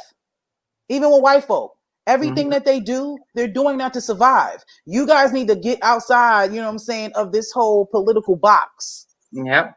Why do people do what they do? Why do you do what you do? Everybody is surviving. Survival mode. Everything that you get in this life, your house, your car, everything that you hold value, don't you fight your hardest to keep? Yep. It's survival mode. It's survival and what they mode have is power. Mm-hmm. And they're trying to keep that power. And they're going to do anything by any means necessary to keep their power, because they are in power. Like I showed you in the picture, there's 339 white House of Representatives, and there's 91 Senates. They have the majority of power. You can say what you want about people. You resonate with your people. Okay? You understand your people because y'all go through the same things. You eat the same food. You have the same beliefs. You have the same moral compass. This is why you need someone who is like you to represent you. They don't represent us. And this is why they're up here and we're not. Why isn't there an equal amount of representatives for each race in these slots? Why isn't that an even playing field? Because they need to keep us down. And I'm glad you brought that up, because it was something else that what's his name, that Ice Cube had said, that I thought about it, and he was right. He has a point, but when I thought about it, it boils down to they're not going to do that. He was like, we need to even the playing field. I think he was saying like we need to close the gap on poverty. So whoever he want to talk to about the Black agenda, I guess that's what he's bringing to them. We need to close the gap on poverty. And I was like, yeah, he's right. We do need that. But guess what? They're not going to do that, because the question goes right to what you just asked. Why would they? Why would they risk losing their elite status? There's a reason why they are where they are, and they need to keep us down. They're not going to do these things because then that will involve them losing their status. They're not going to want to even the playing field, because if they even the playing field, if they close the poverty gap, then how can they be elite? That's death to their elite status. That's death to their identity. To the 1%. That's the death to the 1%. And it may sound like, oh, that's nothing. But when I say death, I'm using that word because it really is death. It's just like how people are scared to die physically. These people are scared to death of losing their identity, their status. It's like death for them. We're not just talking money. We're not just talking status. This is their what they identify with, and it's death to them. So to take it away from them is death. They're going to hold on to that with a tight vice grip, which is what they're doing now. But it's obvious. They've been doing it. Think about it. A whole pandemic just happened, right? We got billionaires, the 1% of our country. You know what I'm saying? A lot of these billionaires live right here in this country, right? This is the country of, this is the land of the free. This is where people come. Foreigners come here to make money to send back home. So this is supposed to be the greatest country in the world, as they say. But flip Michigan still ain't got no water. You got billionaires that live right in New York City. You probably got billionaires who live in Michigan right now that you don't know about. But yet Flint doesn't have clean water. How? How has the greatest country actually have places of poverty? How is there any poverty here in the first place? Why are there homeless people? Why do we have to give to charity about feeding people when you spend, I got to get the number, over $1 trillion on Christmas every year? Why are there people hungry? Better yet, a question that came to me was, I was watching a game show and I'm like, how we got all this money to give away for game shows, but we got so much people starving, but you play a simple game show and it's you won $100,000, you know? How, Sway? How do I watch Chopped every day? I watch 32 seasons. There are 32 seasons of Chopped. And each one of those episodes, that's a season. It got like 20 episodes in each season. That's $10,000 each season. See? No, $10,000 each episode of 32 seasons. You have to wonder why, even overall, why these people get paid. Period. This is what it boils back down to: entertain. They need to keep us distracted. Why do football players, all these entertainers, movie stars, all of them, why do they get the money? Okay, why do they get the money that they get? Oh, she waving. They can't see you. Why do they get the money that they get? There you go. See? Hey, baby. Because it's to keep you locked up, keep you blocked, keep you stuck, not questioning too much. They want you to, whatever they give you, like the good little sheeple that I'm not gonna say we, whoever is out there that wanna fall and follow what they do, the sheeple. Good little sheeple, they just want you to follow along. If we say COVID, you say all right. If we say vote, you say we going. Whatever it is, nobody wants to question anything. And if you question it, you're considered a conspiracy theorist. And I had to ask people, I said, why would I think about what a conspiracy is? If you just look up the definition, you could Google it right now. Think about what it is. It's the people. I know you got it, sis. Go ahead. Give us the direct definition. We all know what it is, but let's go with the direct definition of what a conspiracy is. Let's just look at that. Let's not kid ourselves. Because what gets me is we are in a lot of self-hypocrisy. We act like we don't know what they're capable of. And that's why I say, why aren't Black people the first one to call BS? You got it pulled up? You got the meaning? Conspiracy is a noun. It is a secret plan by a group to do something unlawful or harmful. Or harmful. Thank you. That's a conspiracy. That's a conspiracy. So you're mad at me. I saw a meme like this too. You're mad at me and people like me for calling out the conspiracy. Those are the people that want to create harm to all of us. They are the ones that creating the conspiracy. So now if I call out BS and I say this is what's happening, if we whistleblowers blow the whistle, now we're the conspiracy theorists, and we just get cast off as conspiracy theories that we're just putting together. And then I have to look at another thing. Why is a theorist? Why am I downcasted then or discredited, even if I'm just called a theorist? Why is that? Works because seeing as how in science, don't you start off with a hypothesis? Thank you. I was just gonna say that's how science works. You got to start with a thought, and then you do research. It starts with a theory, and then you do research to find out if it's true or not. So what is wrong? Since when did conspiracy theory become such a negative word? I'm glad that I could be a conspiracy theorist, because that means I am theorizing. I am thinking about something that is happening, a conspiracy, something that's meant to cause harm to a group of people, a conspiracy. So now that I'm being the thinker that thinks the thought, now that I'm the thinker, I'm the one that's cuckoo or whatever. This is why we have to look at these terms. That's why I said people do what they do on purpose. Mm-hmm. They're mad at us because we're questioning everything and they won't. Yeah. So they're upset. You're upset because you won't do that. Yeah. But again, I'm breaking up your bubble.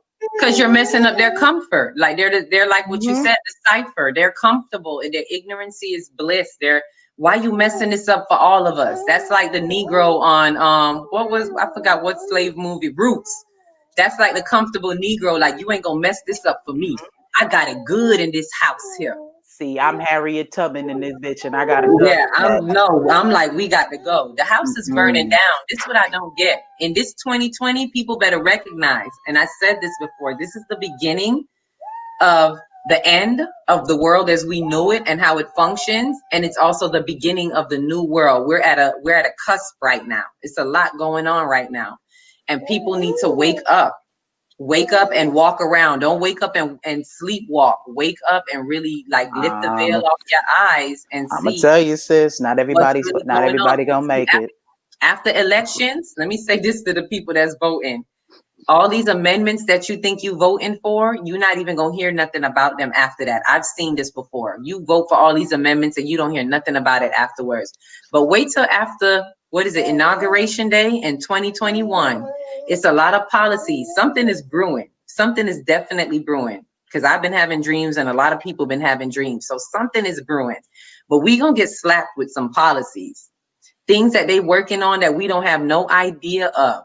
And we gonna think it's the president, but it's already been in action before the election even got dealt with. So when they come into office in 2021 or whatever, and people get slapped with a whole lot of things and they hurting, oh my God, where this came from?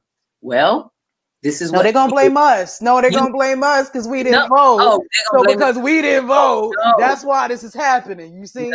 See how that works? I'm sorry, you're gonna have to take accountability, people, for your actions. So you that choose to vote, that's your choice, but you're also not paying attention to, you're not questioning what these people, these presidents or whoever is doing. There's policies going on right now. While they're flooding your news with COVID numbers and all this other stuff to keep your mind distracted, you're not seeing what's really going on. These politics have the greatest magicians.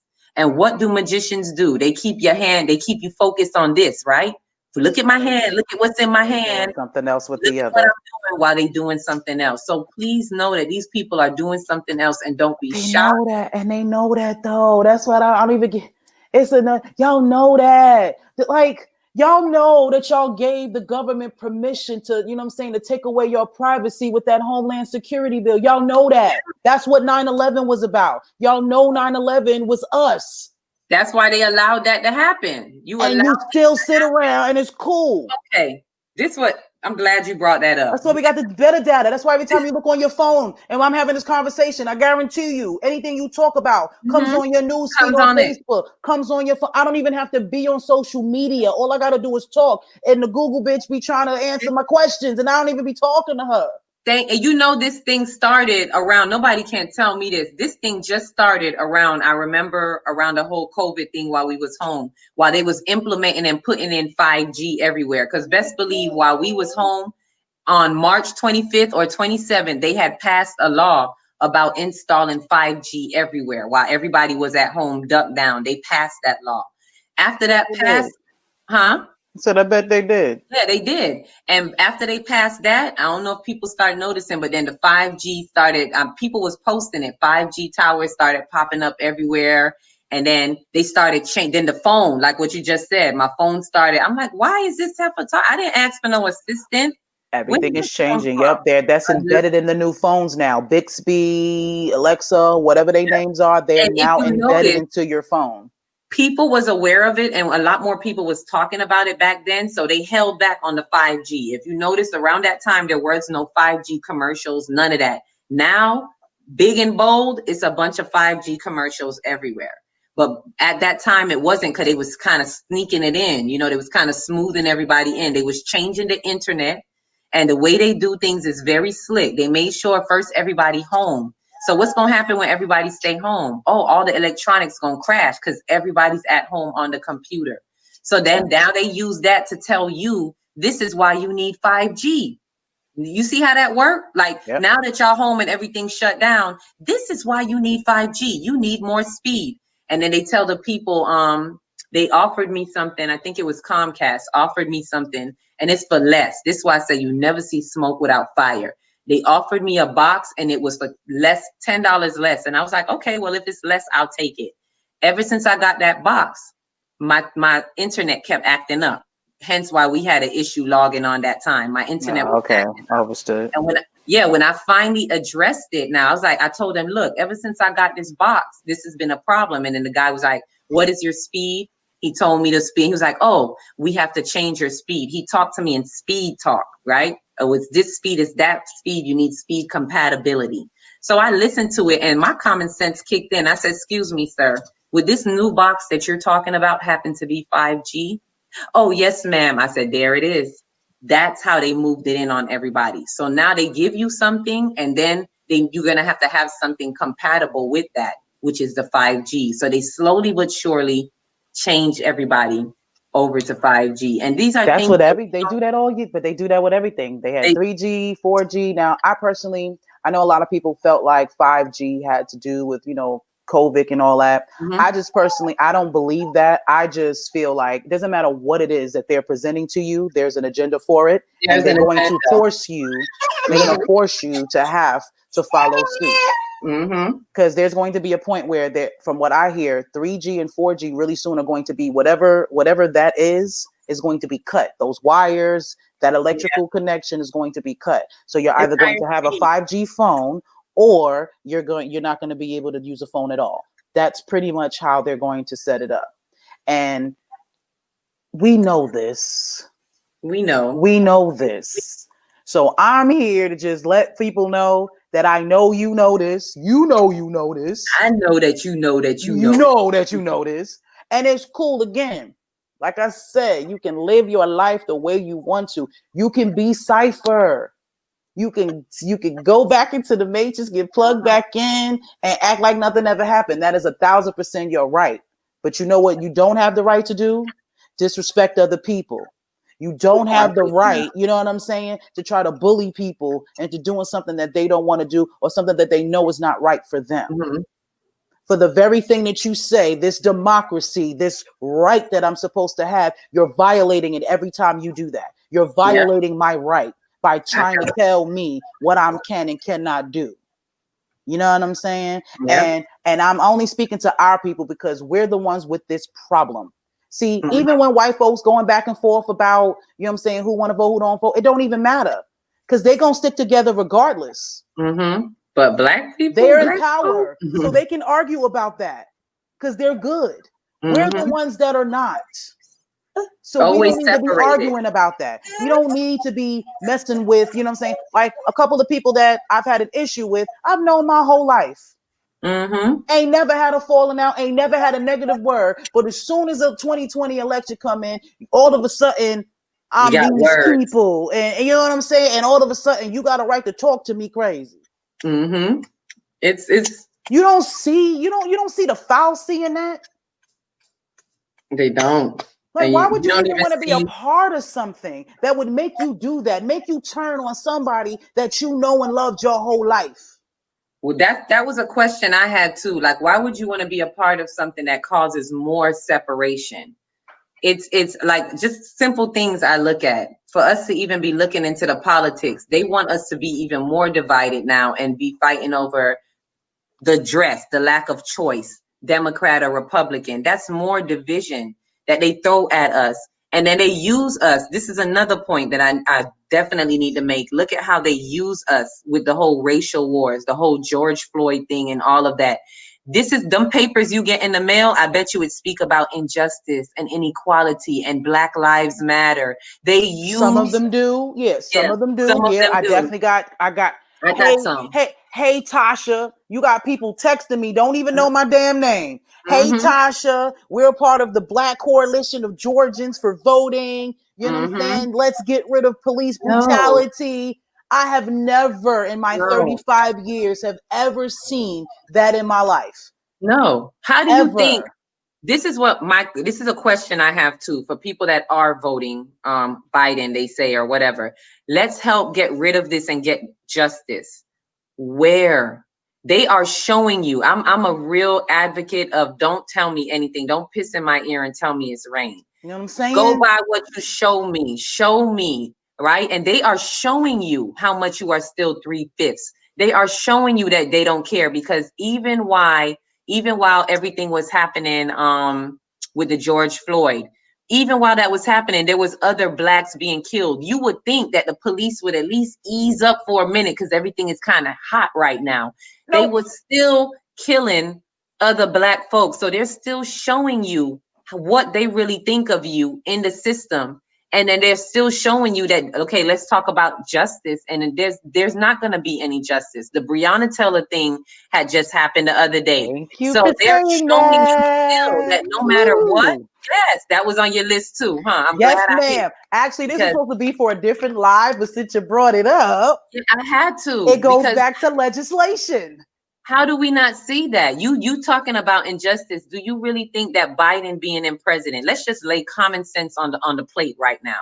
When the Trayvon Martin stuff and all that stuff was happening, who was our president? Obama at that time was president. Our black president couldn't even really have words on it, couldn't do nothing about it. Nope. He couldn't. But at the same time, here we are 4 years later. But you know why he couldn't say nothing? Because it was constitutional. He can't speak on it. He has the Fourth Amendment. But okay, sis, it also goes back to what I was telling you before. Certain presidents can say anything. This is how you know that Obama is not as close to the elites as Trump is. He's not in like that. So he can't say nothing. He's still black. Because, yeah, he's black. He's still black. His daddy's still from Africa, honey. But that's why he can't say nothing nonetheless. At the same time, he still can't say nothing because he can't look. This is another thing we have to look at. It's kind of like when black cops, when we say, oh, we got a black cop. And if you notice, sometimes those black cops treat you worse than the white cops. And it's because they have, it's a psychological thing. They have a point to prove. They have to prove that they don't have no favoritism. They have to prove that just because they got this job. And if you notice, they pair black cops with white cops. They do. And they have to prove that I'm not gonna be softer on him just because he black. It's like it's a psychological thing, and that's a similar thing that I kind of saw with Obama. He has to prove that just because I'm black, don't think I'm a be all, you know, even though it's well deserved and you should be, but he has to prove that to them that this is not what I'm here for, or I'm not doing this. It's a psychological thing, and it happens to all black people. And there are people who got jobs right now that know that they're living that life right now. Yeah. You got that management position, that whatever position, and you got to prove to massa that you're not going to play favorites with your people, even though they play favorites with their people. Yeah, but you can't do it, but you can't. You can't do it, and they you have to do it. They can pass you over for somebody else. They can make you train somebody and then give that person your job. But you can't help your homeboy that you know that's a good worker. You can't put a good word in for him to make him up the totem pole a lot faster. Nope, you can't do it. It's a psychological thing. So Obama can't do it, and so he can't say nothing at this time when these people are getting shot. All of our whatever was happening, and when Colin Kaepernick decided to take a knee, which brings me to my next point. So Trump could say something. This is how you know who could say what they want to say. When Colin Kaepernick took his knee, Trump put his business in where he ain't have this entertainment. What business do you have, Mr. President, with what's going on in the football league? But he put his nose in it and saying what he think, what should happen to Colin Kaepernick. And he stirred up a fuss about it, making it seem like, oh, he's fighting the Air Force people. And they spent that whole story in a whole nother direction, knowing darn well that's not what him taking a knee was about. It had nothing to do with against the troops or none of that stuff. But they flipped the narrative on that and made it seem like he's fighting the troops. When really you know exactly what he was taking that knee for y'all killing all these black brothers and sisters. Why should I stand to a flag? Why should I stand up to a flag that's not willing to protect our very own in the streets? And this is all that wasn't even for the people. That was for actually his football people. He was doing that for the players in the league. You know what I'm saying? Who were being mistreated. That's why he took that knee. He was supposed to be doing that for his fellow football players. That's another plantation right there. And he knows that because that whole and that's why Jay-Z's a part of that. And that's why Jay-Z got with the NFL. That was the distraction. He's the Obama for that NFL situation. Because Jay-Z's in there, well, we got a seat at the table. No. Instead of making your own table when we are the talent. There are more of us playing that game than any other nationality. All we got to do is take the players is what make the game. That's what y'all sitting there looking at. You looking at them throw that ball, them making the run. So why don't you take the players and make your own league? Yep. That's what I was going to say. We always trying to have a seat at their table. Don't buy into the NFL. Like billionaire. You're a billionaire, Jay-Z, and you can't get your own shit? No, they not gonna let you. You don't think some football players, Akila, would follow Jay-Z if Jay-Z started his own football league? You do not think all them nay rapid ass football players will follow him? Ain't gonna follow him. Listen, they got a hold on that too. We can't, because every time we do try to buy our own, look at what happened to Bill Cosby. I'm sorry, I got to bring this up. What if we notice when these things come up? Bill Cosby was just about to buy, was it NBC? NBC. Was just about to buy it, right? Even R. Kelly, I think there was something he was about to get right before they damaged his career. Don't get me wrong, what he did was wrong, but let's not get it twisted. People knew what he was doing for years. This ain't nothing new. Girl, that's a whole story. Yeah, that's a whole nother live. Question: why y'all choose to bring this up right now? Yeah, that's but the reason why is because they're about to do something. So the reason why I bring that up is because if Jay-Z was to do that, his whole career they would slaughter his career. Of course they would.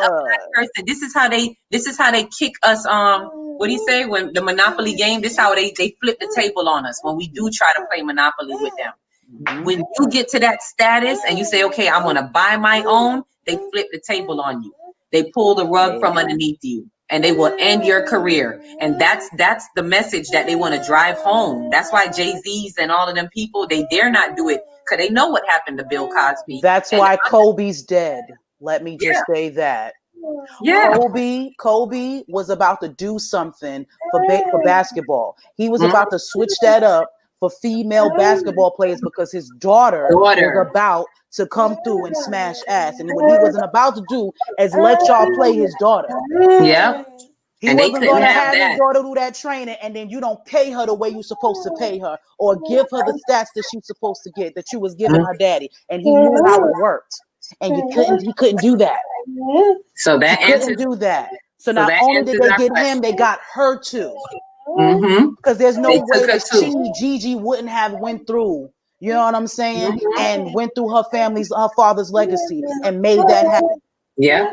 And that answers your question right there. So why these people, they can't do much? Because they will shut them down. So they always have their foot on our necks. That George Floyd incident really was symbolic of so much, because they literally have their foot on our neck. This is a literal, it's not just fig. They've had their foot on our necks since slavery all the way up to now. And they're showing you what this George Floyd thing was a reminder to show y'all, stay in y'all place. We got our foot on y'all neck. Crazy. While you crying out for Ma. That's another symbolism right there, because I told you before, we're in this age of the divine feminine is rising. So him even calling out for his mom, that shows you what's happening in the atmosphere right now. A lot of feminine energy right now is coming into play that is making changes and doing what needs to be done. It's that feminine energy right now that's stepping in. So even that is symbolic, but we have to look at that. Look at how they had us, just cooped up. And then as soon as we come out, you come into this racial tension. This is how they let people release. We are a part of a social engineering. That's the word that I made sure I wanted to say. We are a part of a big social engineering scheme. And it's like they had us like lab rats. They have us locked up inside. They know people gonna have pent up energy. So let's give them something. Before George Floyd happened, I already saw something brewing because of the two people that they killed before. And I told my mom, I said, something's coming up. Something's brewing, because they killed that Aubrey guy. Then it was the Breonna Taylor guy. And I'm just like, what's going on? And I said, you know what? I don't want no parts of it. So bad that when the George Floyd thing happened, it took me a minute to watch the video, because I was just like, I don't want to hear it no more. They up to something. They setting something up. When that happened, all out riots. And that's right when and I don't believe in coincidence. It's not a coincidence. Right when they lift the COVID ban, the lockdown, so to speak, then this is where they funneled everybody's energy. They set this up. So all that tension that was building up in the house, this is where they funneled everybody's energy. All that anger, aggression, everything went into the riots, went into the protesting and focusing on that. And then that's also a transition to get you ready for what now? The voting. Full circle. Let me bring you back to that. That's to get you ready for voting. This to make people so mad and angry that once the dust settle, Black people gonna be saying, "Gotta get Trump out. We gotta get Trump out. Gotta get him out. Vote him out." So, and this is to me very, I guess, oxymoron. I don't want to call anybody a moron or anything, but to me, it behooves me. I'm befuddled that how we get blinded by all this as a people. How do we see all of this that they're doing to us, and they're using us right now for the push of a campaign? They're literally using you to push this campaign, knowing darn well that nothing is going to change. And how do you know nothing's going to change? Because like I said, they're still killing your Black brothers right in front of it. One just happened the other day. Again, they are still killing you. So what they're telling you is, we're still going to be doing this. This is what their actions are showing. So while they're doing the dance of promise and pretend, that's what I call the campaigning. We promise and we pretend that we're going to do something about it. And while they're doing that, they're showing you that we're really not going to change nothing. And we know this because we see it. In the justice system, the police are going to go through the system and still get out, like Breonna Taylor's killers. They're showing you and telling you, this is what we're still going to do. So I'm going to tell you why. I'm going to tell you why Breonna Taylor is never going to get justice. I lost sound, sis. Can you hear me? I can hear you quite well. Okay. You can hear me now? Hold on. Come back, sound. Those are watching, can you guys hear me? I can hear her. No, I'm muted. Well, I can't hear you, but you can probably hear me. Yeah, I can definitely hear you. I didn't mute you. Your mic is not muted. Can you hear me? Oh, I hear you now. Gotcha. Okay, awesome. I don't know what happened. I saw your lips moving. It was like, wait, what? Okay.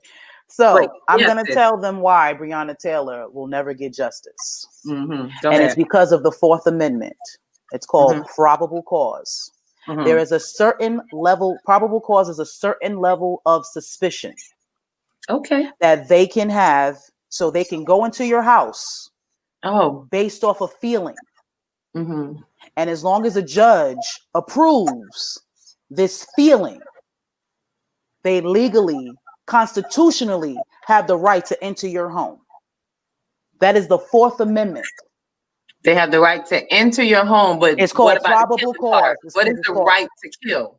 What was the right to kill her? It don't matter. Probable cause. Okay. They thought that something illegal was going on in her house. Mm-hmm. And they went to a judge, and the judge approved their theory. Mm-hmm. Oh, I'm glad we can use that word. Theory. For those who come at us conspiracy theories. So the cops can have a theory. We can't. About somebody, about what's going on in someone place or someplace. They just have to have a theory about it. And they get to go in guns blazing because of their theory. Mm-mm. You know what it makes me wonder? It makes me wonder because since I'm the theorist, I might as well theorize. It makes me wonder. We're all theorists at that, as far as that's a conspiracy theory. Yeah. Isn't that the very definition of conspiracy? Yeah. Trying to stop someone from doing something wrong or harmful? Yeah. So aren't police conspiracy theorists? When they come through, when they have no evidence? Conspiracy theories. The police is conspiracy theorists. Don't call me that no more. It makes me wonder what she really knew. Because now I feel like for them to go through all of that, she was targeted. And it makes me wonder what was really going on. What do she really know? What does she know? Because why do you want to take this person out? Why are you creating a whole conspiracy theory just to go in and take this person out? That's what I'm gonna start saying. We're gonna redefine conspiracy theory. Yeah, those are exactly what that is. And they're aggressive conspiracy theories because I'm not killing nobody. I damn sure ain't. I ain't going on your page doing none of that. I'm not looking for you or nothing. All I'm doing is bringing light to those who have ears to hear want to hear. That's how I speak on my Facebook Live. If it's for you, it's for you. If it's not, that's fine. You can keep it right along. I'm not trying to impose on anybody. It's just to bring the facts because we have the right to enlighten those who want to know. If you're willing, if you want to know, if you want to open up your eyes, that's fine. I'm here for support for you, because a lot of times people out there thinking the same thing, but they don't feel support. I had somebody tell me that, matter of fact, like one of my cousins that was saying she thought she was alone because she's not going to vote. She was like, I'm not voting. And when I said it, it was like, whoo, like a weight off her shoulder, like, I'm not alone, because everybody around her was making her feel like, you better go vote. Why you not voting? You know, it's all of this pressure.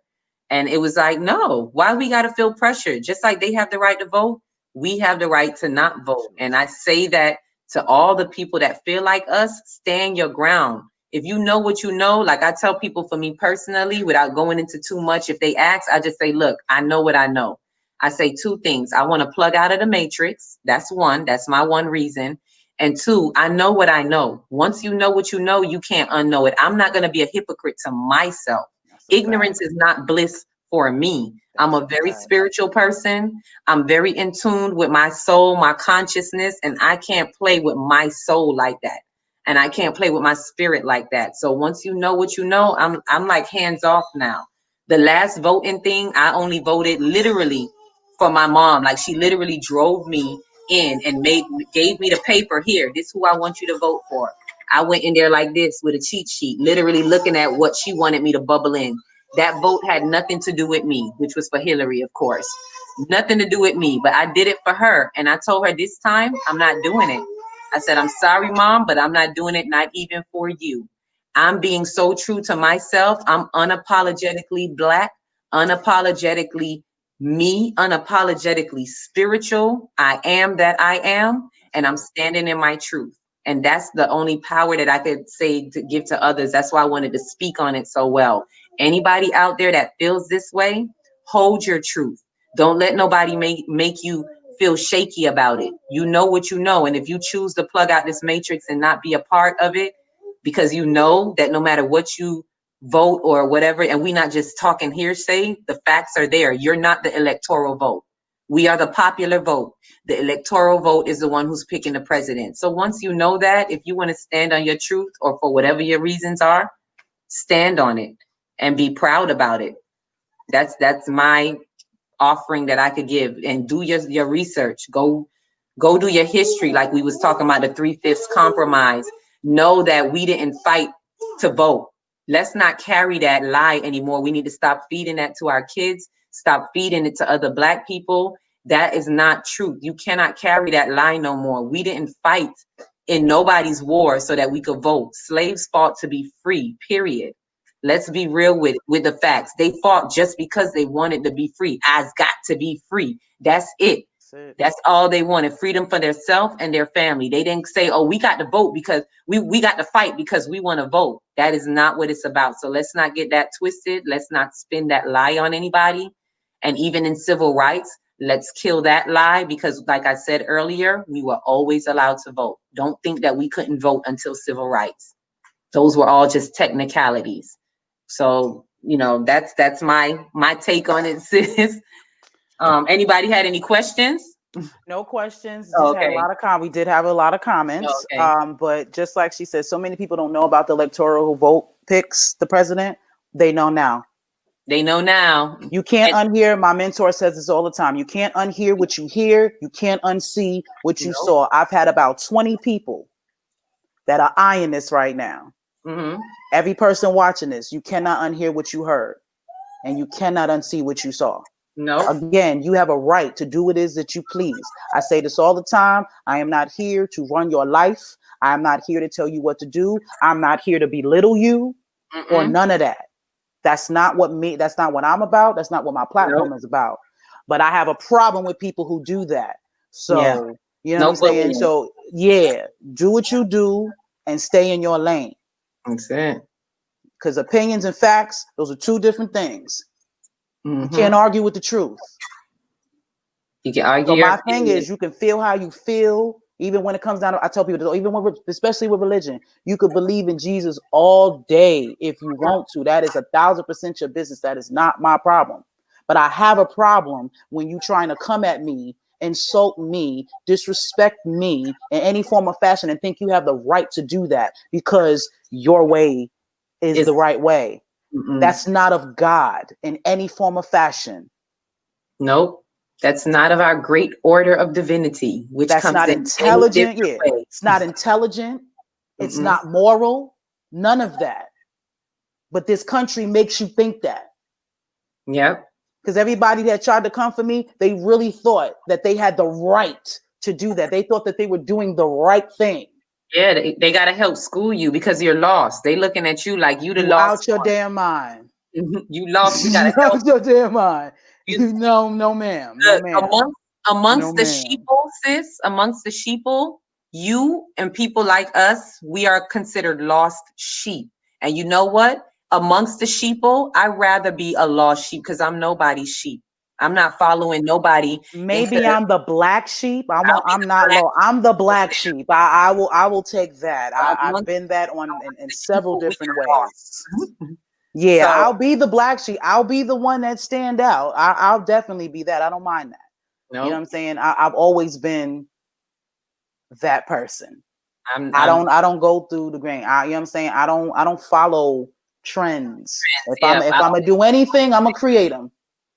I always do that. I go against the grain. Like if everybody likes something over here, I'm suspicious. I'm like, why is that so popular? I'm gonna go this way. I'm like that way. I'm like that way. See, like that's why I refuse to get on TikTok.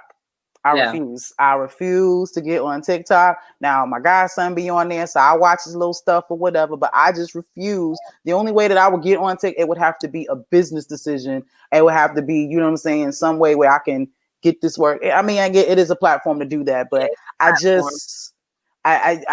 don't like doing everything that everyone does. Like even with these challenges, I used to be on it all the time.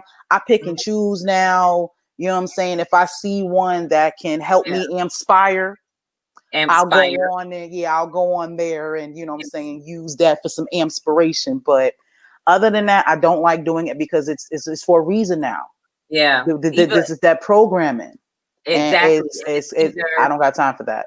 Yeah. It's either I'm not going to do it or I'm the last to do it. Like by the time I was one of the last to get to Facebook, or, you know, I was one of the last to get to, you know, if I get a TikTok, I'm going to be one of the last. So I'm like, one of the last. To catch up. They're going to have to shut down Facebook and then you go be. Yeah. If it's too popular, I'm suspicious. I'm not one of them that jump on just because it's popular. So, you know, And I had a question while we were talking. A question came to me. I do have a question to throw out there. The people that are waking up, if we're waking up to something, let's say people like, you know about ancestral knowledge, right? On Facebook, people that are waking up to their ancestors. Hi, Trombone. He's saying hello to me. Let me say my hello back. How you doing, Trombone love? But those who are waking up, my big question, if we're waking up, I kind of find it hypocritical. We're being hypocrites with ourselves. If you are, and this is just, let me throw my opinion out there. You could be mad at it, but to say that you're waking up to all of this, especially to your ancestors and tapping into what your ancestors came from and went through, why would you then want to be a part of the programming in this system? Why would you not want to break the matrix? To me, it seems very, I can't find a word right now, but just very self-hypocritical. It seems counterproductive, like an oxymoron type thing to do, for me to be wanting so much change and wanting to look into my ancestral work and understand the plight that my ancestors have been through, but then to turn back around and be like, but I want to plug into this system. I want to go in. Samuel Jackson. Like to vote, to me, it's not coherent. The action of voting, to actually go out and vote, to me, is not really coherent with what you are striving to do for your ancestors, with you awakening and becoming conscious and aware of what your ancestors have come through. To get up and still say you want to go vote with that same breath, it's just not coherent to me. That's my opinion in this whole voting thing. Well, that's what slavery is about, and I'm gonna throw this in there. That's what religion is about. Because Control. Think about that. They use that Bible to justify what they were doing to us. If you ever seen Django, yeah, before he was about to beat that girl for dropping a couple of eggs, he's walking back and forth, whipping, clash. clash while he's reading the scripture. He's reading a scripture out of the Bible in one hand and slash, scaring her, getting her ready for the, you know what I'm saying, for the, you know, for the whipping she's about to get. Yeah. While telling her that this is God's will. And ain't that sick? Don't that show you how sick they are? That's a psychologically, they're trying to psych themselves out. They are trying to psych themselves out and make themselves justified. It's like what I was telling you about dehumanizing. This is how they justify what they are about to do. We about to put these people in slavery. Let's justify this. Yep. You know, you got to. I mean, how else do you massively kidnap a group of people and make them make them build a whole country for free? You have to dehumanize them. We have to dehumanize it and say, this is how we're giving them the best life ever by even having them come and work for us. This is the best thing for them to help them not be savages. And this is what they tell themselves. This is how they appease their guilt. This is how they do what they do with no guilt, no nothing. Hold the Bible open and talk and open to the scripture of because he said it. Must obey their masters. See, it says it right here. You must obey your masters, slaves. Yep. And this is what it's a sick thing. It's a sick system. Our system is we do have a question. Somebody has a question. Now, I'm gonna suggest Trombone is you, because if you just came in, we've been on here for 2 hours. Yeah. So I'm going to suggest that you rewatch this because you know me. I know Trombone personally. We talk, and what we need to do is be sovereign and get the fuck going. Is what we need to do. This system was built the way it is supposed to. It is running properly. That's the one thing we need to understand. People need to get out of their minds that the system is broken. It's not. The system is working perfectly the way it was set up to work. Once you understand that, then it should be in your mind, well, since it's working the way it is, that means that they're not going to stop it. So therefore, I need to just get out of the system. This is where unity comes from. This is why we need to do all group economics. Buy black, be black. We need to buy up our neighborhoods. Stop leaving them. Buy these properties. Stop spending money on Christmas and buy land. Yeah. I have 2 opportunities right now. Yeah. You can buy land in Africa and you can buy land here in the States. Sovereignty, growing your own food, because you don't know if Walmart is going to be open this winter. Don't you know COVID is supposed to be thrive in the cold? Ain't that what they said? Yeah. So how you know quarantine ain't about to pop up? Go get her one. You need to be prepared. That's what you need to do. That's what I was going to say about plugging out of Walmart as well. Give it to her. That's the main thing I was going to say too about plugging out, that this is why, that exactly what you just said. We have to start detaching from the system. And part of those spoils are the system. So when you ask that, I'm glad you did. Look, say hi. Hey, beautiful. Hi. Hi, beautiful. So to answer his question, I had to get my little notepad because I actually answered this like maybe months ago. I was thinking about some stuff and I have it written down. So it's like you said, go sovereign. I had put that there's a decision to make as a Black nation. This is just how it came to me. We have 2 options for one common goal, which the common goal is pretty much respect. And it was a plan of exit. We either need to exit and leave the system, or a plan of separation, which is the sovereignty that you were talking about, self-sufficiency. It may mean going off the grid. It may mean buying up a Black city. See, Black people are scared to do Tulsa, Oklahoma again. We don't like to admit it, but it's like them burning up Tulsa, Oklahoma was a big lesson and a big reminder for us Black people to stay in your place. And it has worked, because ever since Tulsa, Oklahoma, it's like Black people are scared to come together like that again. and buy up and make their own black dollars count and so forth. It's almost like there's a fear about doing it because we know about Tulsa. So it's like it's engraved in our mind. We don't want that to happen to us again. But essentially, that's what we need to do. We actually need to separate and buy one of those cities. Somebody had posted it on Facebook one time. There's a city that is actually completely empty or whatever, abandoned. We need to put money together and buy those things, buy those cities, and do what we can for ourselves. We need to bring back up something like Tulsa, Oklahoma. But again, people have to move beyond their fears. So 2 things to answer your question that need to be done. Either we plan to exit, which is kind of the plan that I'm on. I'm planning to eventually move out into Africa or whatever. I'm planning an exodus. I'm one of the people that's ready to exit out. If not, if you want to stay here as Black people for you to thrive, you are going to have a plan of separation, self-sufficiency, meaning plug out the system, like what you were saying, sis, about Jay-Z building your own thing over here. Y'all have to be willing to not care about your status, your career, your this or that. You have to be willing to let those things go. And this is why if you don't practice mentally detaching first, you have to practice it in the mind. It may take a year. Okay.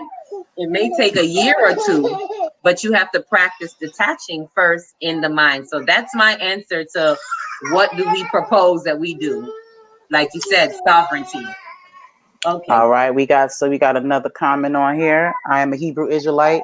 I too fall short. However, I stay fixed on faith and understand that you have to get out the web and leave the net, hence internet and the web. This country will never let you separate. Yada Israel is right.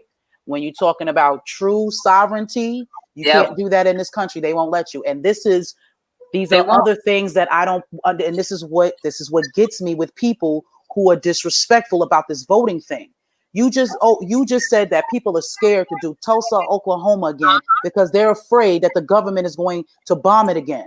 So that means that you know that that the government is willing to bomb a city and kill people who are trying to do the very thing that they said that you can do in this country. And let me throw this in there for y'all. Ain't that what they did to start this country? Terrorists. Because they were absolutely in Europe. They were part of Britain, right? They had a king and a queen. They had a whole royal family that was telling them what to do, running their lives, making them pay taxes, simply because they were in the royal family. They might the people may not even been qualified to rule, but because they were a part of the royal family, they get to sit in that seat. You will never be as high as the royal family because you're not a part of the family. So what did they do? They said, you know what? Fuck that. We're going to build our own kingdom where we can be the ones that are the royalty and all the others that can do the same. That's exactly what they did. Bully their way. They brought that king and queen shit over here and then told you it was a democracy. Oh, we're gonna do it this way. Because they took from what they learned. They knew that they was leaving because they couldn't do their own thing. They couldn't have their way. So they built that over here. Like, oh, we know what needs to be done. We need people to believe that they have a voice. Because if you restrict them, it's going to be like England all over again. So they needed to believe. And people don't do what we did. We can't have them do what we did. So we have to make sure that we have a system where that they can't break from. And that was the point of the Atlantic slave trade. You break the mind and you keep the body. And that's what they've been doing, and it's still that way. That's why we're in this cycle right now. We're in this matrix. We actually still believe that putting in our ballot is going to make a difference. Like somebody asked me that, and I was like, what do you mean, my boy? Your voice still not going to be heard. You could put your ballot in that box. You think they listening to you? Y'all was protesting in the streets and they still was showing you they not listening. And I said this to somebody. I was like, money, what they say out of New Jack, it's all about money. If you want to hit them where it hurts, you want to make a difference, stop going in their Walmarts. Stop going in there, whatever their big enterprises are. Stop buying from them. And buy from your own Black shops. Yes, the prices are going to be higher. Don't get me wrong. They're going to be higher. There's a reason why they're lower in Walmart, because Walmart, it's like people have to understand what monopoly is. Like I said, this is a capitalist country. You played it. We played it as kids. Walmart is monopolized, has monopolized the game. And so they have, what do you call it? The affiliations with all these different brands. So things that you may see in Publix and another store for, let's say maybe $1 more or whatever, Walmart will have it for cheaper, because why? They have monopolized the game. They can do that. That's why it can be cheaper, and that's what keeps people in. So if we stop looking at it like that and just go into those stores, it may hurt you to pay a little $1 more, yes, but we spend our money, let's be real, we spend our money on other stuff too that don't make no sense. $1,000 on weaves. Thank you. Hundreds of dollars on Mac. $300 on sneakers. Yeah. Thank you. So why not spend the extra $1 to pay for your cleaning supplies or whatever it is? Pay the extra $1 and do not shop in Walmart. Go into, if you right now, I'm looking for Black-owned stores. But right now, I just scaled back from the major corporations like Walmart. I'm not doing major corporations. So I kind of shop in smaller businesses like the Krugers and the Publix and so forth. But I'm looking to find just all Black. It may cost more, but it's better that we do that. It's where we put our Black dollars. These are the things that matter. If we want to make a difference. That's what matters. Tell it. Your money. Black lives don't matter. Black dollars. Your green lives matter. That is how you change things. You stop spending your money with them. That will change things, because that's the only thing that these elitists, white people, whatever you want to call them, that's the only thing that they respect. Loss of life and money and loss of finances. And that's why King, those police officers and all the people that's doing all this murdering, if they were being murdered, if they were being held accountable for it, they wouldn't be doing it. But they know there's no consequences to their actions. So that's why they keep killing us. Yeah. They have the right. They have the constitutional right to kill us. So why would they stop? Yeah. You keep spending your money. You're about to spend all your money on Christmas. In Walmart. In Walmart and all those other Amazon, all those places. You're about to spend all of your bread. In these places. And that's what killed me even in the riots. Like that riot where they was like, oh, they burnt down a Target. And I was like, they burnt down the Target, but I bet you get insurance. All those stores got that money back. All those money, they got actually more money. Gucci, all of them, those were insurance. You know what I'm saying? Policies. Thank you, sis. Insurance. I was gonna say, all you did was help. Why you think them people put bricks outside? You know, the ones that was setting them up and put bricks outside their business. They wanted them to throw a brick. Why? Because if you throw a brick and mess up my business, insurance claim. Yep. All a riot was, and I said this to somebody, all those riots was remodeling time for those business, renovation and remodeling, because that's what's going to happen. They're going to get that makes sense to me. Yeah, it makes sense. It's what it is. It's like we just have to know our power is in the dollar, and that's what Dr. King recognized why he did the boycott. He realized, wait a minute, who rides the bus? All of us Black folks. Who rides the bus? We do. So we gonna hit them where it hurt. Since they disrespecting us on the bus, we gonna stop riding their bus. So this is what we need to realize. Since they're disrespecting us as human beings, let's stop playing into their stuff. I'm telling you, the biggest protest we could have did was not vote. Not everybody and not spend your money. Yep, not vote. Don't spend your money. Do not stimulate the economy. That is the best thing that you can do. And there's no excuse. I promise you, I meet people all the time. There are places, there are farms. If you live down south, there are farms all over the place. Start a garden. There's a Black-owned person that has a product that you use, whether it be for shampoo, body care, toothpaste, toilet. There's a sister who has a company called the Necessities Company. Okay. And she's trying to be like Amazon, but have all Black vendors. Because you know how Amazon works, you have a bunch of vendors and they use Amazon as a platform to sell their products. So that's Amazon is honestly just a platform.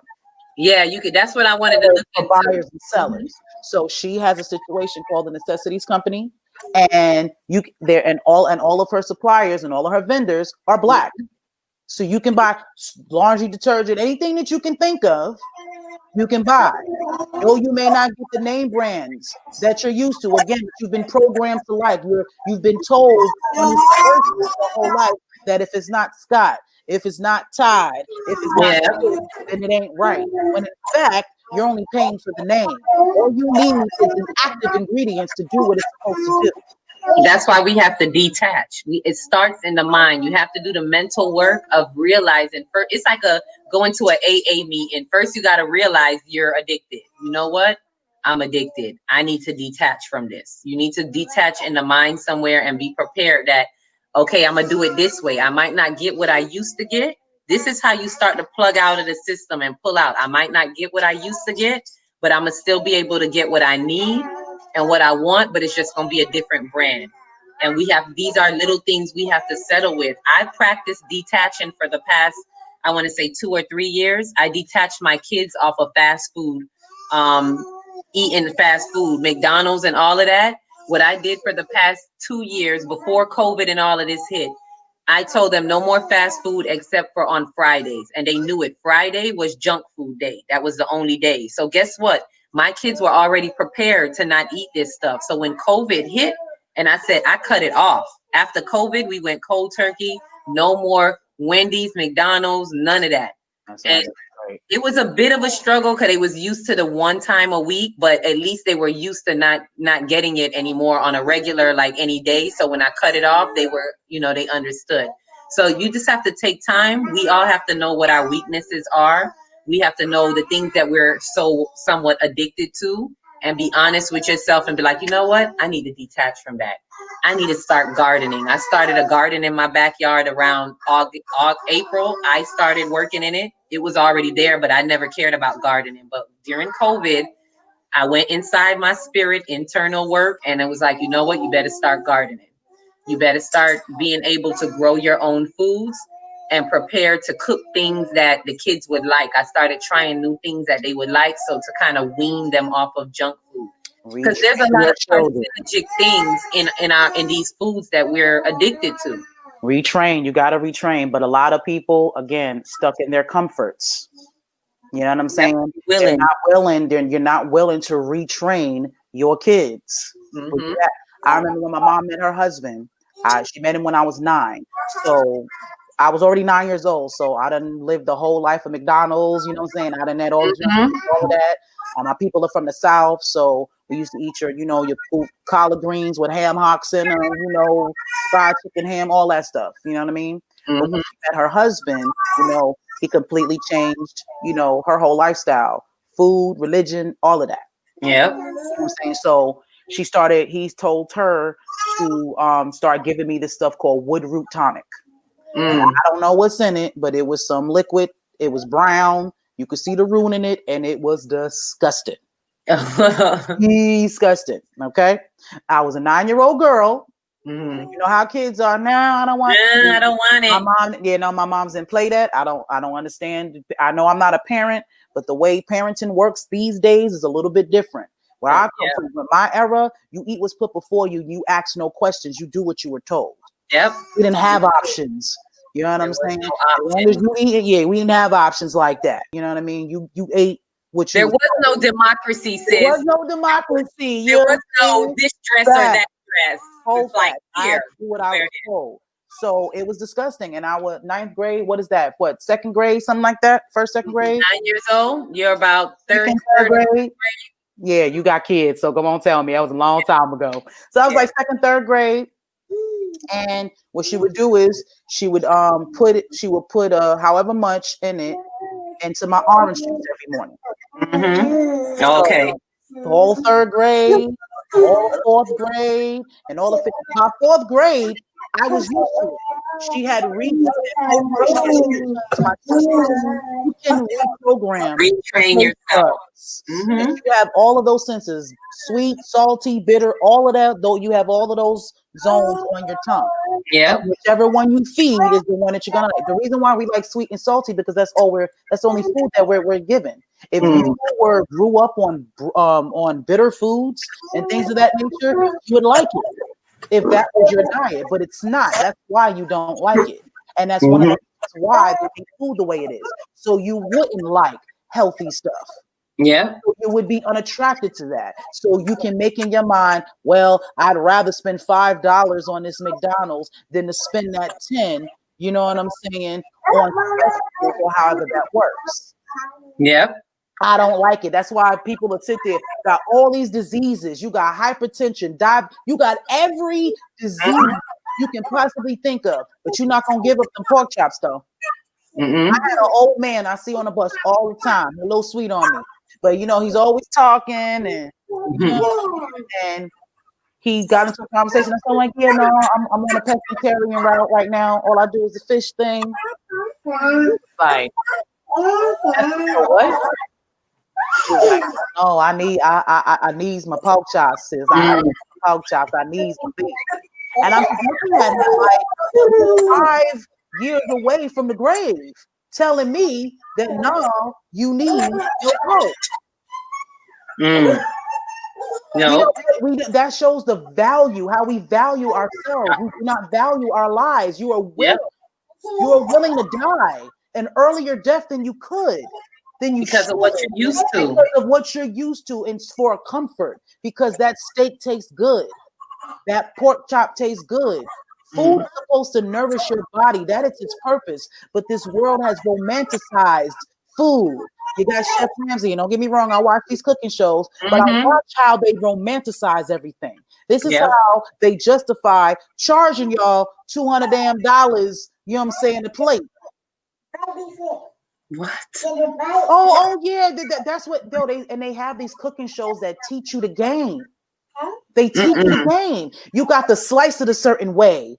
You gotta, you know what I'm saying? It has to look a certain way. You have to have the presentation, so you can charge $50 for that instead of 20, even though it's a piece of chicken, some vegetables, and a starch.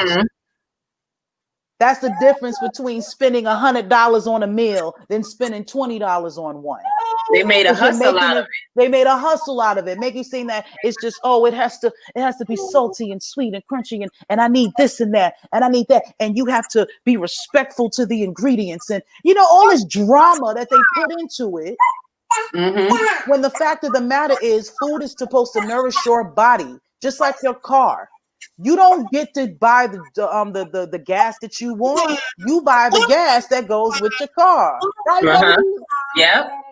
You can want to get the 85 or you want to, but if 87 is what your car take, that's what you got to put in it. You don't have a choice.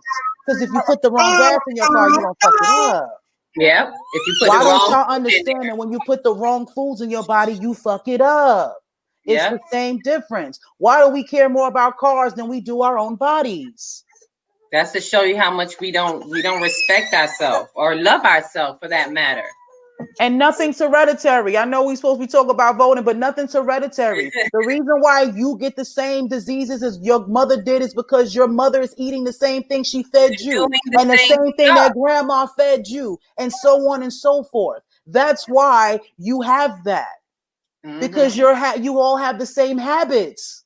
You're being taught the same things. So of course you're gonna have the same problems. It's being passed down. And as you said that, what stood out to me is this is why sometimes we need to do our chakra work. You need to get to that root chakra and find out what's inherent in your in your lineage. What have your family been doing before you? What's being passed down to you? These are the things that you need to break. When people in church talk about generational curses and generational blessings or whatever, it's those things that get carried down, the habits, the behaviors, the consciousness, the mindset. Oh, absolutely. That's being passed down to you. And that's what you need to break in order to move forward. That's what I meant about breaking the illusion. Break everything that you thought was supposed to be, everything that your mama told you, your grandparents, whatever they told you, and the system. This is what I call race consciousness. Race consciousness is everything on the outside. There's your consciousness, and then there's race consciousness. We have to debunk the race consciousness.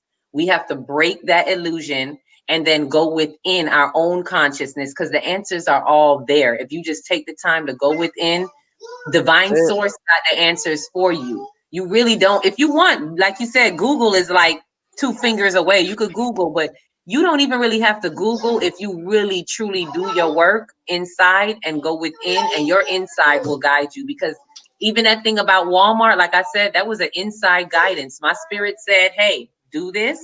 And when you're in tune, you listen when your spirit speaks. Yeah, that's been something that I've had to battle, you know what I'm saying, since I've fell into my purpose. Mm-hmm. I just know things intuitionally. Yeah. You know what I'm saying? If you believe the way that I believe, with numerology and having, our life path, my life path is a 9. So I've done this thing 9 times already. Mm-hmm. So there's just certain things that I know. All I got to do is hear it. It's almost like I was telling you earlier about a DNA explosion. Yeah. All I got to do is hear something. All I got to do is see something, and it awakens up in me. Mm-hmm. I already know the stuff, but we live in an age where you have to have proof. Yeah. We have to see it in black. For some reason, pieces of paper mean something to them. Yeah. You know what I'm saying? Actually, someone else's thoughts. Because any book that you read, you're reading someone else's thoughts. That book has an author. So what you're reading is that person's interpretation, that person's experience, how that person saw it or experienced that. Yep. That's so honestly, unless you experience it yourself, you're still going off of what someone else said. This is why I'm real big about doing my own research, but I'm a visual and a hands-on learner. Yeah. I need to touch it myself. I need to experience it myself. I know a lot about childhood traumas because of my experience, not because I took a class and read someone else's hypotheses about therapy, or they did a case study on a bunch of other people who got problems, not their own problems. But they looked at somebody, they looked at other people and tested other people. Well, I know my own childhood traumas. I know my family's childhood traumas. I lived that. So you can't tell me someone observing it is going to know it better than someone who lived it. Exactly. That's why I'm qualified to speak on childhood traumas. And I have no degree. Through experience. I'm just like you. I had to feel it, go through it on my own, like what I was telling you about, like we know about being a narc survivor and everything, but I had to experience for me to hit it and be like, oh, it's some childhood trauma. And it's when people like us, when you're really willing to go within and look within, that's how you discover it. That's how you find it. And experience teaches wisdom. So that's how you have that degree, because your experience brought you to that wisdom in it, and that's your degree. That's how you got it, through your experience, just like myself. And that's how they trick you. That's how they trick you. They make you think having a college degree is what makes you intelligent. But you pay them that money to go to school, and what do you have? What do you need to have in order to get an actual job? Experience. Yeah. I went to school for medical coding. Passed, graduated, all that good stuff. But what did every job want? 4 years worth of experience. How am I supposed to do that if you won't give me a job? That's the trap. And then that's how people get strayed off too. This is how the system kind of screws you. You get caught in this system. Whatever they have, pay them back all that money that all them loans you done took out for the, you know what I'm saying? Because they told you gotta go to college in order for you to get the job. That's another thing. They only give you the blueprint to be a worker. Yeah. Your element K through 12 is a program to be a worker. Yeah, to get you through. Hey, what do you want to be? And what do you want to be? Yeah. Oh, you want to be this when you. Who do you want to work for? Not who do you want to be. Who do you want to work for? This is what you're gonna do. This is where you're gonna go. And the more schooling, the more you pay us for school, the better person you can work for. The more that person will pay you. They don't teach you to own your own business, though. No. And that funneling, as you say that reminds me of, it's like another type of funneling. You have that funneling into the system, and then you have the funneling, I want to say, I guess, for us folks or the poverty-ridden people, but the whole pipeline, I think is what it's called, where it's straight into mass incarceration, like from school to jail pipeline. School to jail, yes, that pipeline. School to jail, brings you right to mass incarceration, which, as we all know, was just another thing to extend slavery. After slavery, they still needed some people to do the work. I'm glad you said that. Here you go. Here goes some. What's the movie that Life? The movie Life. Just like that. Put some people in jail. It hurry, whether they did the crime or not, it don't matter. From then to this day, they still do that to this day. We still hear about innocent people being put in jail for 20, 30, however many years. Let me tell you why. And when they go into jail, they are a number. You are a number. You are a part of their. It's a money-making theme. And mass incarceration is done for a reason. And that was done under the Clinton registry, by the way. The 13th Amendment is the reason why that legislation. We got to tie it back to the topic. We're talking about voting. Bring it back. So the 13th Amendment is the reason why that's that way. The 13th Amendment pretty much means that slavery still exists. Because slavery was abolished except a punishment for a crime where the party has been duly convicted. So every person locked up right now is a slave according to the 13th Amendment. Hence why it is targeted towards blacks. This is why we needed mass incarceration. This under the Clinton administration. That's the word I was trying to say. Under the Clinton administration, but yet black people swear Clinton was. And wasn't that Democrat? That was a Democrat, right? Yeah, Clinton was a Democrat. For the people, supposed to be for. This is what I try to tell people. If I'm going to talk about politics, the Democrats smile in your face. They are not your friend. And this is what I said about the Hillary thing when I told my mom I didn't want to vote. I said, at least with Trump, at least I could see that this is a dog ready to bite me. With Hillary, this dog coming around me like she cool, and then they turn around and bite you. The Democrats will smile in your face, and they Pizzagate ass. She's a whole pedophile. That lady's a whole pedophile. That lady's a whole pedophile. Yes, I said it. Going on. That Pizzagate shit. She's all up in that. All up in that. And that, mind you, popular vote. Y'all picked her. Yeah, popular vote. To let y'all know, you talk about Trump, but you wanted a whole pedophile. And this is what I keep trying to tell y'all. Y'all not about to make me choose the lesser of two evils. I don't want a pedophile running my life. I don't need that fool running. I don't need none of that. No. None of that.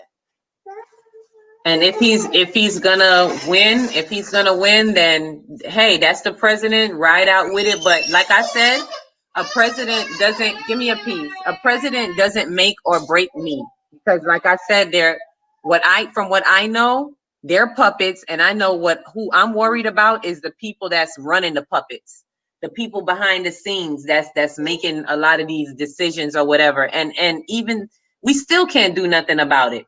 The only thing we could do for ourselves is get out.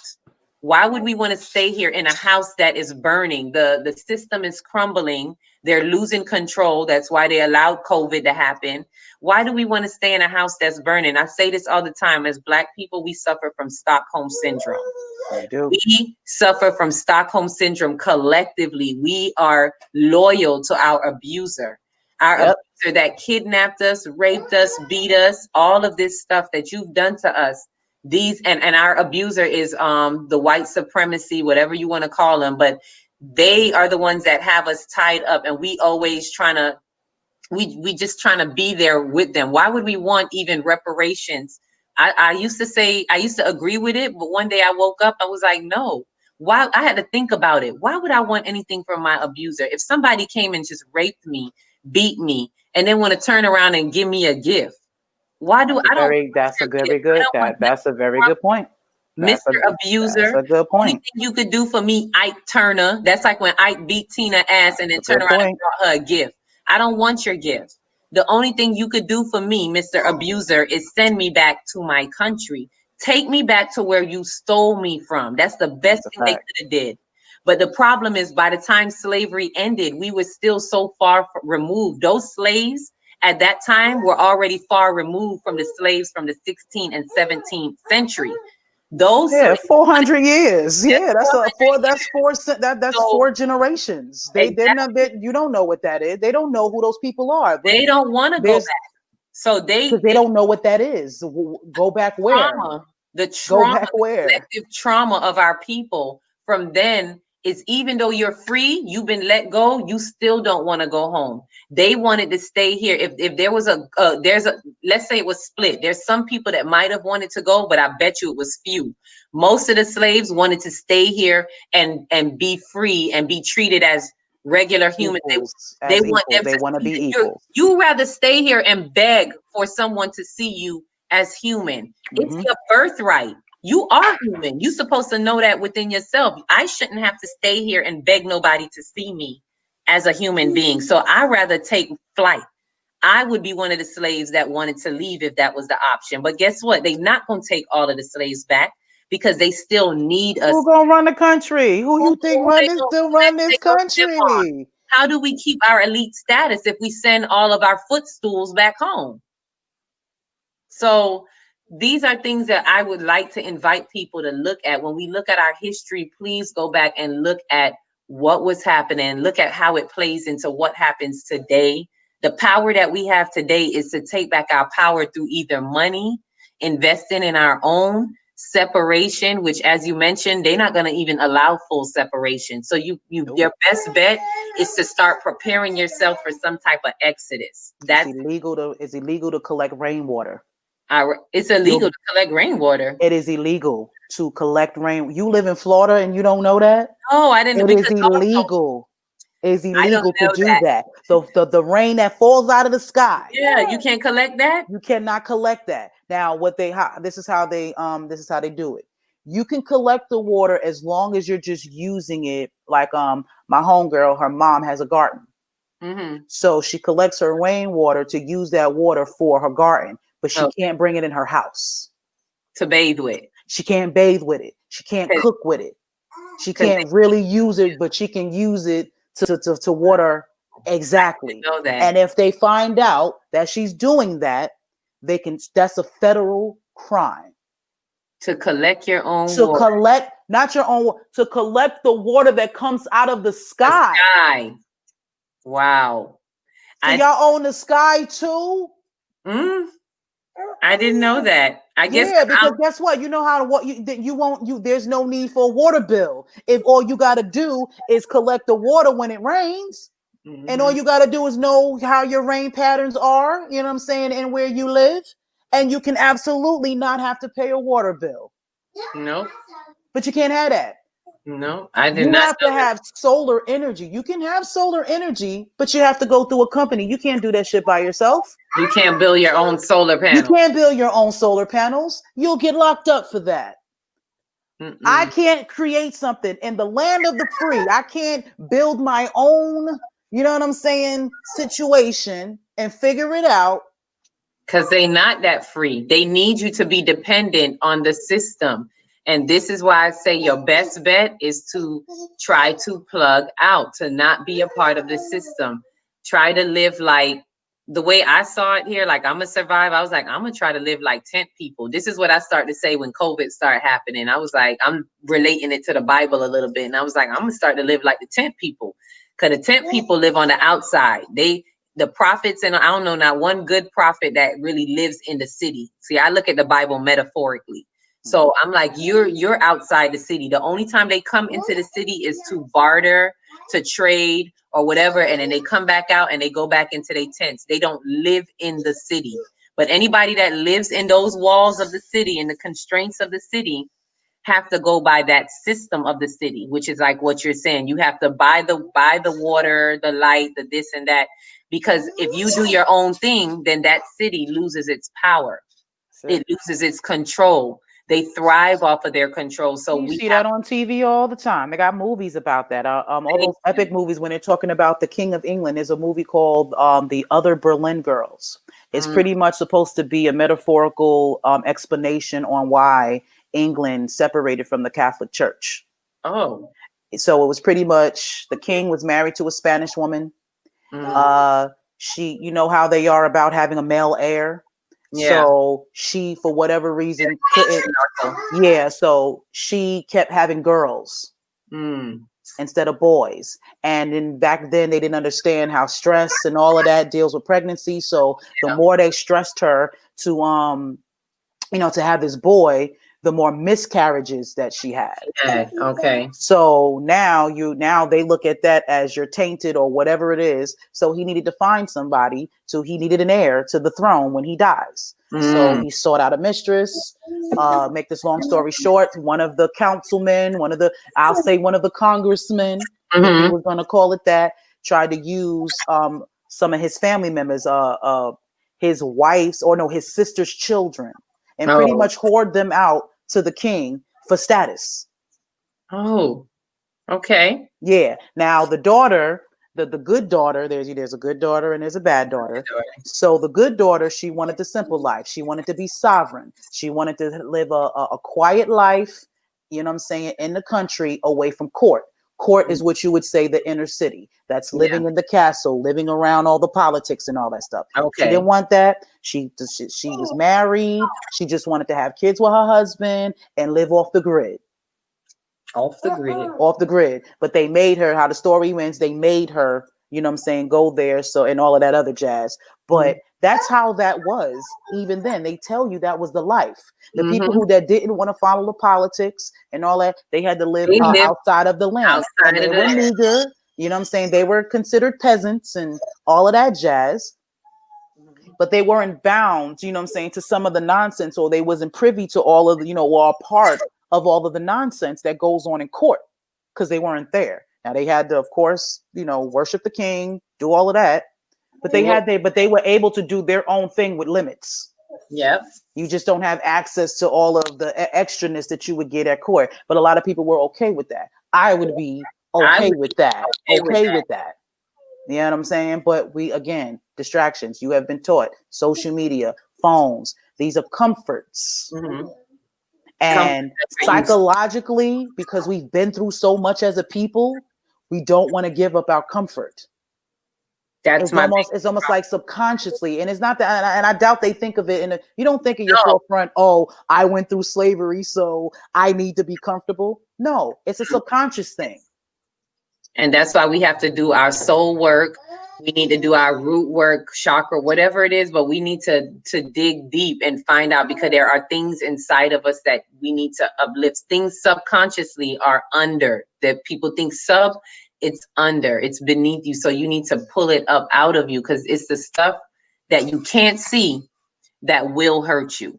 Absolutely. Like I said, the forgetfulness is the reason of our sin. It's simply because we forget. The things we're doing right now, we keep forgetting. Running to go get tests for COVID is because we forgot about the Tuskegee experiment.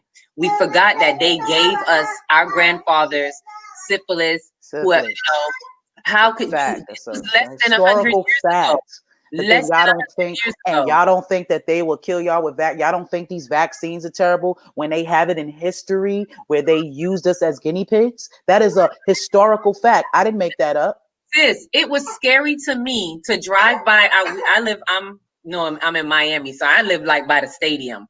It was so crazy to me to drive by the stadium and see the whole line of people. Like when I say it was a serious line of people trying to get tested, just getting tested alone. That was scary to me.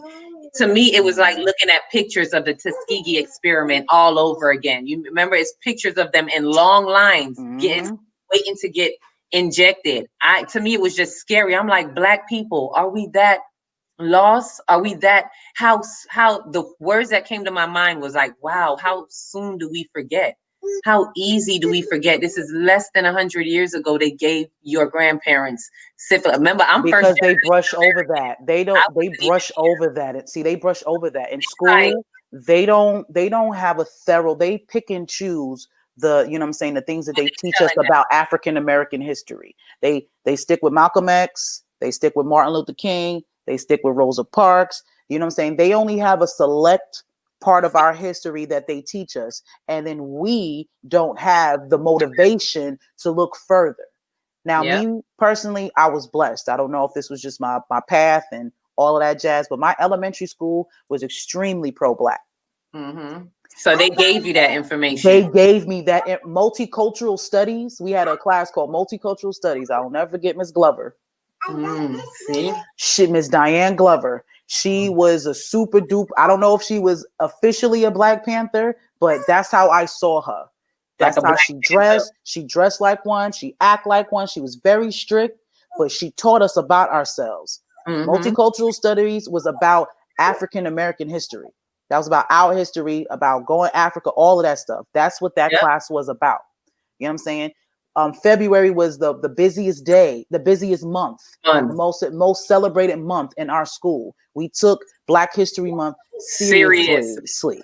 And that was very rare. Like I said, I don't know if that was just, I was blessed and that's where I was supposed to be and all that. But that's where my true knowledge of self started. I got it early. Even though my mom was still a Christian and all that, she still had it in her to want me to know about myself. Yep. Us as being Black. So she at least had that in her to make me want, to make sure I was there. Yep. So I got this at an early age, starting to understand, what I'm saying, where I'm from and all of that. So now, I want to take it further, especially with doing my DNA, taking it further, because I have a whole nother lie that I need to talk about. When you're talking about taking it back, you talk about Sankofa and bringing it back. There's a lot of things that needs to be addressed that most people don't even think about. Like, and I think we're gonna end. I'm gonna end it off on here because we about 3 hours in. Yeah, we going in at 3. And we got 18 to 20 people on here. They listening. I think we got to do a series, sis. We need to do like a series or something. I'm with it. I'm with it. Well, that's what the Plump Queen podcast is going to be about. You know what I'm saying? In February. You know what I mean? Like there's so many topics that need to be said and need to be talked about. You know what I'm saying? But one thing that we don't, like most conscious people don't think about. Yeah. We say that we are the original people. You know what I'm saying? And we need to get back to our greatness and all of that stuff. But we don't seem to understand by doing that, you also have to take care of responsibility. Yeah, I know we said all of this and all that, but white folk, white supremacy, all of that, we're the catalyst of it if we're the original people. We gave birth to them. One of us did something we ain't had no business doing, and this is how that came about. So you have to take responsibility. Even when you're talking about slavery, there's a lot of people, you want to talk about what our ancestors did and like a lot, like some Africans who would think that they can say something. Well, if you were born in Africa, that would mean that your peoples sold us out. This is why, sis, when you say that, this is why I say slavery is our conviction. I've said it, and it's when we realize that, when we really look at slavery as our conviction, being convicted of where it comes from and why we were in it and so forth, we have to understand the part that we take in it. We have to hold ourselves accountable in the part that we play in it. It's easy to play victim. It's easy to be like, oh, that white man did us wrong, which is true. They did do us wrong. But what part did we play in it that this man could come in just off of the coast, take a peep from the coast and say, oh, I think we could take advantage. What were we exuding? What were we showing them that let them know they could come in and tear us apart? I tell you what we wasn't showing. We wasn't showing unity. We was not, because if we was unified, they wouldn't be able to come in and take us like that. One thing that we need to take from our slavery is a conviction, is a unified front. And here, let me bring it back to voting. If we're gonna be sitting here wasting our time being separated just about voting alone, and we're missing the mark, we're sinning and missing the mark, we're missing the point, is that we need unification. And we need unification by any means. So if we rather waste time being separated just by votes, and that's not even our problem, that's not our business. What's going on in the system, that's not our business. We need to leave folks' business alone. Mind our own business, tend to our own, which is unification. And that comes from realizing slavery is our conviction. The people who are willing to do that are the people that's going to realize slavery is our conviction. Hold yourself accountable. Now, what can we do from this point on? Now that we Sankofa, got the truth and came back, what can we do with our preparation moving forward? And that's my my take on it, my note right there. Well, I think that ends it quite well, because that's exactly what it is. So if you took nothing out of these 3 hours, I'll go back to my disclaimer. You can do whatever it is that you want to do in your life. It is your choice, okay? But all of this fighting, arguing, being disrespectful, and all of that jazz is completely unnecessary. Please stop it. Yeah. You're gonna go tomorrow and go on them polls. You do that. You do that. Stop worrying about what other people doing. Because we just told you the first 2 hours of this on why voting makes no sense. We have asked questions. And our humble given proof. So there's no argument. There's no argument about that. You can just do what you want, but you can't argue the facts that we just put out there. So again, do what you feel you need to. Do what you need to, but everybody needs, you know what I'm saying, to learn respect. And that is our problem as black people. We don't respect each other. We don't find value in one another. And that's where all of my extra aggressive energy comes from, because those are the things that bother me the most. It's not that you're doing what you want or you're doing something opposite of what I'm doing. It's the fact that you have the audacity to think that you can belittle and disrespect because of it. That's my problem. If you don't like what I tell people about my platform all the time, my platform is not for everybody. If this is for who it resonates for. If what I'm saying doesn't resonate with you, you can block, erase, unsubscribe, not hit the bell. There's so many things that you can do. You got options. You got options.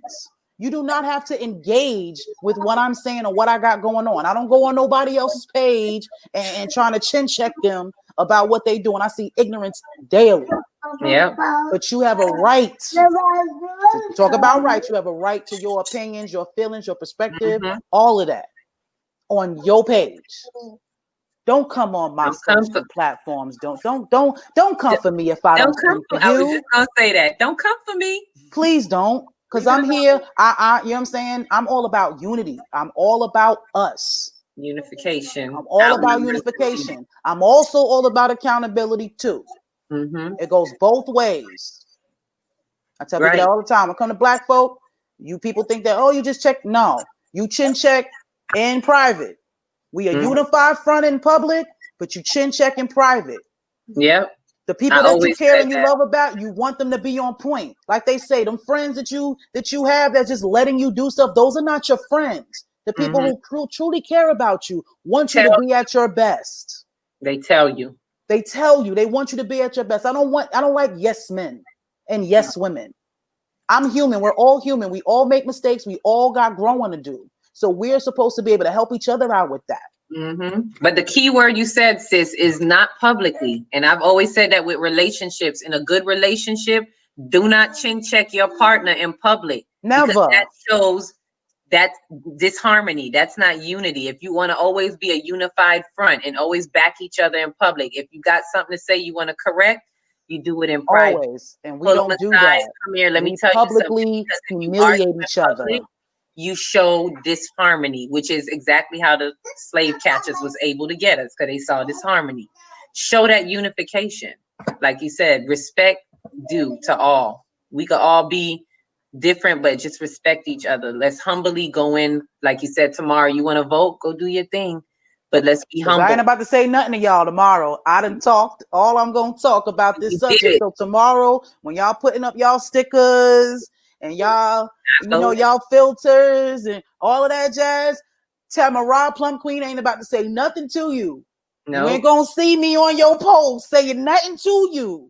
If you look cute in the picture, I might like it. I like the you look cute. You look cute. You know what I'm saying? But other than that, I'm going to let you do what you do. Let you have it. Because you got that right. As a citizen of this corporation, you got the right to do that. So you go on and do what you're going to do, and you let me do what I do. I like that. It was a good one, sis. Yes, it was. This was definitely dope. there's anything you want to else tell them, any way they need to find you, check out your lives or whatever, all that good stuff. Yeah, I still do my lives on Facebook. That's all I got right now. Still working on. I'm so technically challenged. I'm still working on the YouTube page. Would like to get that up and running, but for right now, it's just Kessie Williams on Facebook. KESI Williams on Facebook. Yeah, and that's where I do my Akila Speaks. Anything I have to say, any gems that I get, I just drop them there. Whatever God placed on me, whatever spirit tell me to say, I speak on it. And that's that. I got natural honey. I still got natural honey that I sell. That's the only thing that I'm, really selling is natural honey straight from the bees hive. Good for your immune system. And that's it. Great, good. I'm glad you said that. I'm going to talk to you about it. I don't like honey too tough, but for its medicinal reasons and all of its health properties. That's what I also heard that raw African honey is what a lot of people in the motherland use for their skin. That's why it glows and all that stuff. So I'm cool with using honey for for that. It's good for your hair, your nail, your hair, your skin. And of course, to take some in. I wasn't big on honey. I rather sugar or other things, but I started drinking this honey I got that comes straight from the bees. I actually started doing that, and I put a little bit in my kids' oats every morning. I put some honey in there. Yeah. Now I use toothpaste with bee pollen in it. Oh, okay. I didn't hear that one. There's a company called Anatomy. I'll give you the information. Yeah, give me that but yeah, my friend Jessica Mack from Southern Vegan Soul Cafe. There's a plug for you, Jessica. Her parents, they deal with a company called Anatomy, ATOMY, and they have toothpaste that has bee pollen in it, and it's definitely really good. Because me and a dentist, we've never been cool like that, too tough. So I really don't go to them as much. But it was really hard for me to chew on this side of my mouth. And it's very that helped. It's so hot. It helped. Okay. And it even, how when you go to the dentist and it takes away the calcification or whatever that's on your teeth, that was coming off by itself. Oh, okay. Just by me starting to use that, using the bee pollen. I need to get that information from you then. Oh, definitely got you. Yeah. I'll post it for all of y'all. So y'all don't leave nobody out. I gonna leave nobody out. You want some too. Yeah, I got y'all. But yeah, so it was Kessie a nice Williams on Facebook. Yes, it was. So you can catch her. She goes live on her own. We're giving her her thoughts. She's also going to be a panelist on the Plump Queen podcast in February. So look out for that. Yeah. And I'm just gonna let you go tend to your babies, and I'm gonna let these folks sleep on what we just talked about. Yeah, marinate on it. Marinate. Let it marinate on you when you make your decision. See how we not trying to force you? Just information. You just listen. You see how that works? You just love and light. Yeah. So I love y'all. Appreciate y'all so much. As y'all know, I'm gonna always put my information inside of the captions once I turn this off. But the digital business cards, I gotta get out this camera. There we go. You need to get you one. That is the new wave of promoting your business. Every restaurant that I go to now, that is what they have. That is the new way to look at your menu, because we're doing COVID and all that. So we trying to stop from touching as much as possible. So now their menus and things of that nature are now QR codes. You can do the same thing with your business card. This is my business card, and I put it on my t-shirts.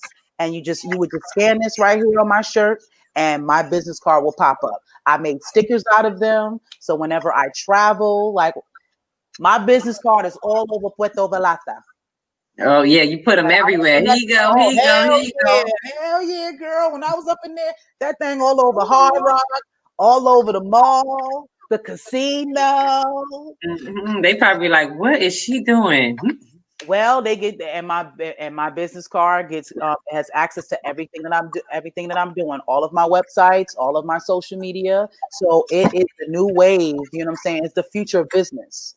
So okay. In that, you need to holler at me. I got you. Got it. When I get my business up, I'm gonna need one. I'm gonna definitely plug into one. Oh, absolutely. Okay. And what else? Bye, everybody. Bye. Hi, baby. My uterus is just doing flip-flops. Well, I appreciate y'all again. Keep tuning in. Check out AMPspirationTTV on YouTube. Subscribe, hit the bell. Like I told y'all, anytime we got something important to talk about, we're going to come up on here and stay tuned in February because we got a whole host of knowledge and information that we're going to be giving y'all. All right. So love y'all. Enjoy the rest of y'all night. Peace and be inspired. That's right. Bye. Bye. Oh, you're so cute.